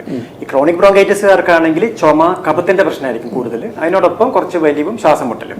എംഫിസീമ പേഷ്യൻസ് ആണെങ്കിൽ അവർക്ക് മെയിൻലി ഈ കിതപ്പാണ് ഉണ്ടാവുക. അവർക്ക് ഈ ചുമയും കഫക്കെട്ടും അത്ര അധികം ഉണ്ടാവില്ല. പിങ്ക് പഫേഴ്സ്, ബ്ലൂ ബ്ലോട്ടേഴ്സ് എന്നൊക്കെ പറഞ്ഞ് 2 ഗ്രൂപ്പുകളുണ്ട്. അപ്പൊ ചുമ, കഫക്കെട്ട്, വലിവ്, നടക്കുമ്പോൾ കയറ്റം കയറുമ്പോഴുള്ള കിതപ്പ്, നേരത്തെ പറഞ്ഞ പോലെ ഭാരം എടുത്ത് വെച്ചിട്ടുള്ള അവസ്ഥ, ഇതൊക്കെ തന്നെയാണ് അതെല്ലാം കൃത്യമായി അങ്ങനെ ആ അവസ്ഥയിലേക്ക് ആളുകൾ മാറുന്നുണ്ട്. തിരിച്ചു വരാം. പ്ലസ് സെബാസ്റ്റ്യൻ, നാട് മുഴുവൻ ഇപ്പോൾ ജിംനാസ്റ്റിക് സെന്ററുകളാണ്. ജിംനാസ്റ്റിക് സെന്റർ എന്ന് പറഞ്ഞാൽ ആരോഗ്യം സംരക്ഷിക്കാൻ വേണ്ടി മുട്ടിന് ആളുകൾ എന്ത് തുടങ്ങിയിട്ടുണ്ട്? മനുഷ്യന്റെ ആരോഗ്യം സംരക്ഷിക്കാനുള്ള ആധുനിക യന്ത്രങ്ങൾ സ്ഥാപിച്ച് പരിശീലനം കൊടുക്കുകയാണ്. ഇതിന്റെ പരിശീലകരെ കുറിച്ച് സമൂഹത്തിന് ഒരു ബോധ്യമില്ല. അതിന് കൃത്യമായ ഒരു കോഴ്സ് ഉണ്ടോ? അത് പഠിച്ചിട്ടാണോ വരുന്നത്? അവന്റെ കയ്യിൽ ഒരു മനുഷ്യന്റെ ശരീരശാസ്ത്രം പഠിച്ചതിനെ കുറിച്ച് വല്ല ധാരണയുമുണ്ടോ? ഇത് സംബന്ധിച്ച് താങ്കളുടെ ഒരു ചിന്ത എങ്ങനെ പോകുന്നു? ഈ പറയുന്ന പോലെ ട്രെയിനിങ്, എക്സസൈസ് ട്രെയിനിങ് വളരെ ഇമ്പോർട്ടൻ്റ് ആണ്. അത് വളരെ സയൻറ്റിഫിക് ആയിട്ട് ചെയ്യേണ്ട കാര്യമാണ്. അതായത് പലപ്പോഴും ഇങ്ങനെ പ്രൊഫഷണൽസ് ആയിട്ടുള്ള ആൾക്കാരായിരിക്കില്ല, ഏതെങ്കിലും ഒരു ജിമ്മിൽ പോയി കുറച്ച് നാൾ വെയിറ്റ് ഒക്കെ എടുത്ത് കുറച്ച് മസിൽസ് ഒക്കെ വന്ന ആൾക്കാരാണ് മറ്റുള്ളവരെ ട്രെയിൻ മസിൽ കണ്ടാൽ ഉടൻ പരിശീലകനായി. അതെ, അപ്പം ഈ ചെറുപ്പക്കാരായ കുട്ടികൾ ഈ മസിൽസ് കണ്ട് അതിൽ വ്യഗ്രത കൊണ്ട് എന്നാൽ പിന്നെ ഇതുപോലെ തന്നെ ആയിക്കളയാമെന്ന് വിചാരിച്ച് അദ്ദേഹവും ചെയ്യുന്നുണ്ടാവും. പക്ഷേ വളരെ ഓർഗനൈസ്ഡ് ആയിട്ട് വേണം മസിൽ ട്രെയിനിങ് ചെയ്യാൻ. കാരണം ഇതിനൊക്കെ അതിൻ്റേതായിട്ടുള്ള സൈഡ് എഫക്ട്സും കോംപ്ലിക്കേഷൻസും വരാം. കാരണം ഈ എന്നാൽ നമ്മൾ 2 രീതിയിലുള്ള മസിൽ ട്രെയിനിങ് ആണ് നമ്മൾ ഉദ്ദേശിക്കുന്നത്. ഒന്ന് ഹാർട്ടിനെ ഹെൽപ്പ് ചെയ്യുന്ന രീതിയിലുള്ള, അത് കൂടുതൽ ട്രെഡ്മിൽ ഓടുക, ചെറിയ വെയിറ്റ് എടുത്തിട്ട് കൂടുതൽ സമയം ചെയ്യുക. അങ്ങനെ വരുമ്പോൾ നമുക്ക് വലിയ മസിൽസ് ബൾക്ക് ഉണ്ടാവില്ല, പക്ഷേ ഡെഫിനീഷൻ ഉണ്ടാവും, ഹാർട്ടിന് നല്ലതായിരിക്കും. മറ്റൊരു രീതിയിൽ ചിന്തിക്കുകയാണെങ്കിൽ ഭയങ്കര മസിൽസ് പെരുപ്പിച്ച് കാണിക്കുക എന്നുള്ള രീതിയിൽ ആകുമ്പോൾ ഭയങ്കര ഹെവി വെയിറ്റ് എടുക്കണം. അങ്ങനെ എടുക്കുമ്പോൾ അതിൻ്റേതായിട്ടുള്ള കോംപ്ലിക്കേഷൻസ് വരാം. അത് ഞാൻ നേരത്തെ പറഞ്ഞ പോലെ ഈ വടംവലി പോലെയുള്ള ഒരു അവസ്ഥയാണത്. അത് ഹാർട്ട് അറ്റാക്ക് ഉണ്ടാക്കാം, ഹാർട്ടിൻ്റെ രക്തക്കുഴലിലുള്ള കൊഴുപ്പുകൾ പൊട്ടി പെട്ടെന്ന് ഹാർട്ട് അറ്റാക്കും ഹൃദയാഘാതവും ഉണ്ടാക്കാം. പിന്നെ ഇങ്ങനെ വളരെ ഹെവി ആയിട്ട് ചെയ്യുന്നവർ വളരെ ഈ പ്രോട്ടീൻ ആയിട്ടുള്ള സാധനങ്ങളൊക്കെ കഴിക്കുന്നുണ്ട്. മുട്ട, ഞാൻ ഈ ഒരു ജിമ്മിൽ ഒരുക്കിയുടെ പോയപ്പം അവിടെ ഒരാൾ എന്നോട് പറയും, ഞങ്ങൾ 20 മുട്ട ദിവസവും കഴിക്കുന്നുണ്ട്. അപ്പോൾ ഈ 20 മുട്ടയുടെ എഗ് യോക്ക് എന്ന് പറഞ്ഞപ്പോൾ നമ്മൾ മുട്ടയുടെ മഞ്ഞ ഒരാൾക്ക് ഒരു ദിവസം ഒന്നേ പറഞ്ഞിട്ടുള്ളൂ. അപ്പോൾ ഇതിൻ്റെ അകത്ത് 20 എണ്ണം കഴിയുമ്പം എക്സസൈസ് ചെയ്യുന്ന കാലഘട്ടങ്ങളിൽ വലിയ കുഴപ്പമില്ല, കാരണം ചിലപ്പോൾ പുള്ളിക്ക് അത് ബേൺ ചെയ്യാൻ പറ്റും. പക്ഷേ കുറച്ച് കഴിയുമ്പോൾ എക്സസൈസ് ചെയ്യുമ്പോഴും ഈ മുട്ടയുടെ എഫക്റ്റ് ശരീരത്തിലുണ്ടാവും. അത് കൊഴുപ്പായി മാറുകയും ബ്ലോക്കായി മാറുകയും ഹാർട്ട് അറ്റാക്കായി മാറുകയും ചെയ്യാം. അപ്പം ഇത് വളരെ ഓർഗനൈസ്ഡ് ആയിട്ട് ചെയ്യേണ്ടതാണ് ട്രെയിനിങ്. സാധാരണ രീതിയിൽ നമ്മൾ നടക്കുക, ജോഗിങ് ചെയ്യുക എന്നുള്ളതൊന്നും പ്രശ്നമല്ല. പക്ഷേ ഭയങ്കര ഹെവി വെയിറ്റ് ലിഫ്റ്റ് ചെയ്യുന്നവർ പ്രത്യേകിച്ച് ശ്രദ്ധിക്കണം, അതിന് പ്രോപ്പർ ട്രെയിനിങ്ങും വേണം. ഒരു പ്രശ്നം കൊടുക്കുന്ന ഈ പൊടി, ക്രിയാറ്റിൻ, മറ്റേ പ്രോട്ടീൻ, അത് സേഫ് അല്ല. അത് കിഡ്നിക്കും ഒക്കെ പ്രശ്നങ്ങൾ ഉണ്ടാക്കാം ഒരു പരിധിക്ക് അപ്പുറം പോയി കഴിഞ്ഞു കഴിഞ്ഞാൽ. കാരണം എത്രയും പെട്ടെന്ന് കുറേ മസിൽസ് വെക്കണം, സിനിമാ നടന്മാരെ പോലെ ആണെന്നുള്ള ചിന്താഗതിയാണ് ചെറുപ്പക്കാർക്കുള്ളത്. അപ്പോൾ അത് ഇതുപോലെയുള്ള പ്രശ്നങ്ങൾ എത്തിച്ചേർക്കും. ഡോക്ടർ പ്ലസിഡി, നമ്മുടെ ഇത്തരം ട്രെയിനിങ് സെന്ററുകൾ, ഇപ്പം നിങ്ങൾ ഡോക്ടറെ ഒരു രോഗിയെ പരിശോധിക്കുന്നത് ശാസ്ത്രീയമായ ഒരു അടിത്തറയുടെ അടിസ്ഥാനത്തിലാണ് താങ്കൾ ചെയ്യുന്നത്. അതിന് പഠന ശൃംഖലയുണ്ട്, ഒരു ശാഖയുണ്ട്, നിങ്ങൾക്ക് 3 പേർക്കും. പക്ഷേ ഈ ട്രെയിനിങ് സെന്ററുകൾ നടത്തുന്നവർക്ക് അങ്ങനെ ഒരു പഠന ശാഖയുണ്ടോ, അങ്ങനെ ഒരു ആധികാരികമായ ഒരു കോഴ്സ് ഉണ്ടോ, അതിനൊരു സർട്ടിഫിക്കറ്റ് ഉണ്ടോ? എന്താണ് താങ്കളുടെ ഒരു കാഴ്ചപ്പാട്? നമ്മുടെ വ്യാപകമായിട്ട് അങ്ങനെയുള്ള ട്രെയിനിങ് കോഴ്സസ് ഒന്നും നടത്തുന്നൊന്നുമില്ല. എല്ലാവരും ഈ പറയുന്ന പോലെ ആരെങ്കിലും ചെയ്യുന്ന എന്തെങ്കിലും സർട്ടിഫിക്കേഷൻസും ഡിപ്ലോമ, നമ്മുടെ ഗവൺമെന്റ് തലത്തിലുള്ള ഓർഗനൈസ്ഡ് ആയിട്ടുള്ള ട്രെയിനിങ്ങും അങ്ങനെയോട്ട് തോന്നുന്നില്ല എനിക്ക് അങ്ങനെ ഉണ്ടെന്നുള്ളത്. അങ്ങനെയില്ല, എന്താ ശ്രദ്ധയിലുണ്ടോ? അങ്ങനെ ഐ തിങ്ക് സർട്ടിഫിക്കറ്റ് കോഴ്സസ് ഉണ്ട്, സർട്ടിഫിക്കേഷൻസ് ഉണ്ട്. There are trainers who get the certifications. പക്ഷെ അറിയില്ല ഈ എല്ലാ ട്രെയിനേഴ്സും അവിടെ ഉള്ളത് സർട്ടിഫിക്കേഷൻസ് ഉള്ള ആൾക്കാരാണോ? പരിശോധന നടക്കുന്നില്ലോ? അങ്ങനെ ഉണ്ടോ? കമ്പൗണ്ടർ മൂത്ത് ഡോക്ടർ ആവുന്ന പോലെയുള്ള സംഗതികളാണ്. ബിൽഡ് ചെയ്ത്, നേരത്തെ പറഞ്ഞ പോലെ ബിൽഡ് ചെയ്ത് മസിൽ പെരുപ്പിച്ചു കഴിഞ്ഞാൽ അവർ ട്രെയിനറായി. അല്ല, ഇപ്പം പൊതുവേ കുട്ടികൾ ഈ ജിംനാസ്റ്റിക് സെന്ററിലൊക്കെ പോയി കഴിഞ്ഞാൽ കുട്ടികളുടെ മനസ്സിൽ പ്രോട്ടീൻ പൗഡറിനെ കുറിച്ച് വലിയ ചിന്തകളാണ്. ഇപ്പോൾ കുട്ടികളൊക്കെ തമ്മിൽ സംസാരിക്കലുണ്ട്, ഞാൻ ഇന്ന പ്രോട്ടീൻ പൗഡർ ഓൺലൈനിൽ ഓർഡർ ചെയ്തിട്ടുണ്ട്. ഇങ്ങനെ വരുന്ന സാധനങ്ങളുടെ ഒരു ആധികാരികത, അതിന്റെ ഉപയോഗം, ഇപ്പോൾ താങ്കൾ അതിൻ്റെ ഇടയ്ക്ക് അത് പറഞ്ഞിരുന്നു. ഒരു ആധികാരികത ഇല്ല, അത് അറിയാനാണ് ഞാൻ ഡോക്ടർ പ്ലാസിഡിനോട് ചോദിച്ചത്, പ്ലാസിഡിന് അറിയുമെന്നുള്ളത്. അപ്പോൾ ഇവിടെ എന്തൊക്കെയോ അവർ അവിടെ തന്നെ ഒരു കമേഴ്ഷ്യലൈസ് ചെയ്തിട്ട് ഉള്ള പ്രോട്ടീൻ പൗഡറും ക്രിയാറ്റിൻ എന്നൊക്കെ പറഞ്ഞ സാധനങ്ങൾ ഒരു ലക്കും ലഗാനും ഇല്ലാതെ കൊടുക്കും. അത് പെട്ടെന്ന് മസിൽ പെരുപ്പിക്കാൻ വേണ്ടിയിട്ട് അത് കഴിക്കുന്ന ആൾക്കാരും ഉണ്ട്. അപ്പോൾ അത് എല്ലാം അധികമായ അമൃതവും വിഷമാണല്ലോ. അപ്പോൾ എല്ലാം ഒരു മിതമായ രീതിയിൽ ഹൈ ക്വാളിറ്റി സാധനങ്ങൾ കഴിക്കണം എന്നുള്ളതാണ്. ഇവിടെ കൊടുക്കുന്ന പ്രോട്ടീൻ പൊടിയിൽ എത്രത്തോളം പ്രോട്ടീൻ ഉണ്ട്, നല്ല പ്രോട്ടീനാണോ ചീത്ത പ്രോട്ടീനാണോ എന്ന് നമുക്ക് അറിയാൻ പറ്റില്ല. അതിൽ മറ്റെന്തെങ്കിലും മായം കലർന്ന സാധനമാണോ എന്ന് ഒരു അധികാരി പരിശോധനയും കാര്യങ്ങളും ഇല്ലല്ലോ. പരിശോധന ഇല്ല. അമേരിക്കൻ അക്രഡിറ്റേഷൻ എന്നൊക്കെ പറഞ്ഞിട്ട് പുറത്ത് ഉണ്ട് കേട്ടോ, എബ്രോഡ് ഉണ്ട്. അതിൽ ഇവിടെ ചിലവര് ആ ഒരു അക്രഡിറ്റേഷൻ എക്സാംസ് ഒക്കെ ചെയ്ത് പാസ്സാവുന്നത് ഞാൻ കണ്ടിട്ടുണ്ട്. പക്ഷെ വെരി ഫ്യൂ നമ്പർ, വളരെ കുറവ് ആൾക്കാർ. ഈ പ്രോട്ടീൻ പൗഡറുകളുടെ ഉപയോഗം സംബന്ധിച്ച് സാറിന്റെ മുന്നിൽ വരുന്ന ഏതെങ്കിലും കേസുകളിൽ എന്തെങ്കിലും ശ്രദ്ധപ്പെട്ടിട്ടുണ്ടോ? പ്രോട്ടീൻ പൗഡർ ആസച്ച് അങ്ങനെ വരുന്ന കുട്ടികൾ നമ്മൾ കാണാറില്ല കൂടുതലായിട്ടും. പക്ഷേ അവർക്ക് എന്തായാലും ഈ പറയുന്ന പോലെ അതിൻ്റെ കണ്ടന്റ് നമ്മുടെ ശരീരത്തിൽ എന്തെങ്കിലും ഹാനികരം ഉണ്ടാക്കുന്ന രീതിയിലുള്ള കണ്ടന്റ് ഉണ്ടെങ്കിൽ അത് തീർച്ചയായിട്ടും അത് ഒഴിവാക്കണം, അല്ലെങ്കിൽ അത് ബുദ്ധിമുട്ടായിട്ട് തീരും. അതിന്റെ ഘടകങ്ങൾ എന്താണെന്നോ അത് കെമിക്കൽ അനാലിസിസ് ചെയ്തിട്ടോ അതിന്റെ നമ്മുടെ ഫുഡ് ആൻഡ് ഡ്രഗ് കൺട്രോളിന്റെ എന്തെങ്കിലും സർട്ടിഫിക്കേഷൻ ഉള്ളതായിട്ട് എനിക്ക് തോന്നുന്നില്ല. ഇത് ഓവർ ദ കൗണ്ടർ വിൽക്കുന്ന സാധനങ്ങളാണ്. നമുക്ക് ഡോക്ടർ ശ്രീജിത്ത്, ഈ വാക്സിൻ എല്ലാവരും നമ്മൾ വാക്സിൻ ഉപയോഗിച്ചു, കുട്ടികളും ഉപയോഗിച്ചു. വാക്സിൻ്റെ ഉപയോഗത്തിന് ശേഷം ഉപയോഗം എന്തെങ്കിലും രോഗങ്ങൾക്ക് കാരണമായി മാറിയിട്ടുണ്ടോ? ഇപ്പം വ്യാപകമായി കേൾക്കുന്ന ഒരു പരാതി അല്ലെങ്കിൽ ഒരു ചർച്ച, ഈ വാക്സിൻ എടുത്തവർക്കെല്ലാം ശ്വാസകോശ സംബന്ധമായ വിഷയങ്ങൾ വരുന്നു.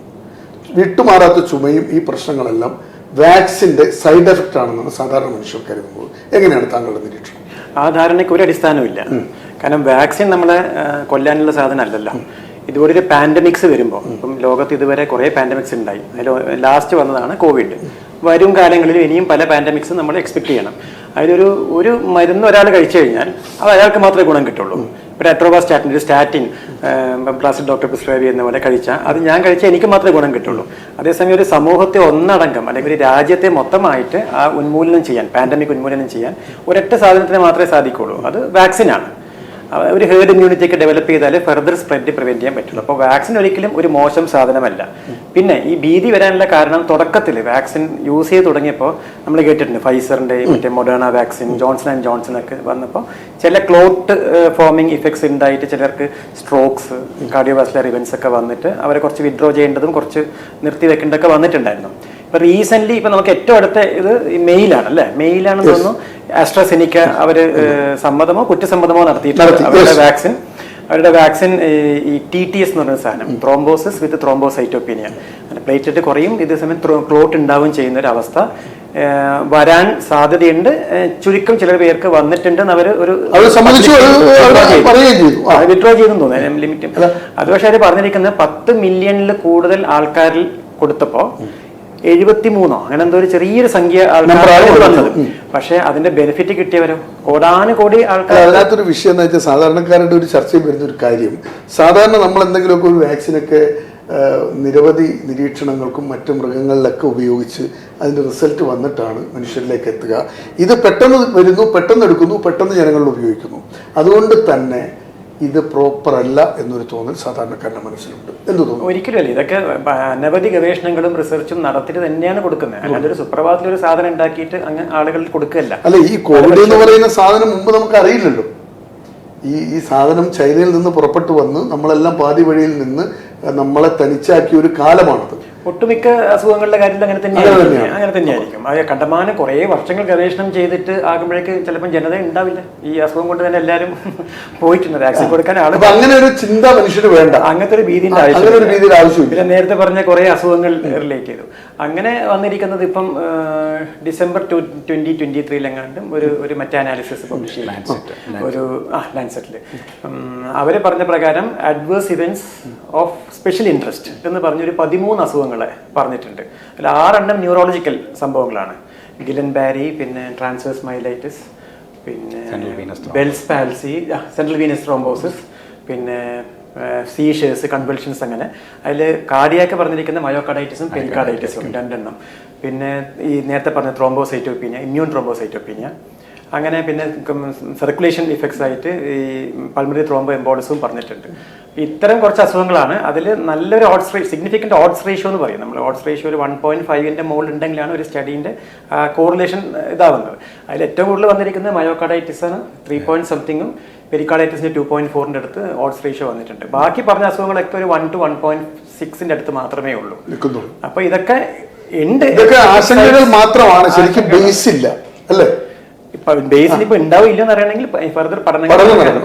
കോവിഡ് വാക്സിൻ എടുത്തതിന് ശേഷം വരുന്ന ഒരു ഉത്കണ്ഠ ഉണ്ടല്ലോ, അത് വാക്സിൻ്റെതല്ല, വാക്സിൻ എടുത്തിട്ട് എന്തെങ്കിലും പറ്റുമോ എന്നുള്ള ഒരു ഉത്കണ്ഠ, അത് പല പേഷ്യൻസ് എനിക്ക് കിട്ടിയിട്ടുണ്ട്.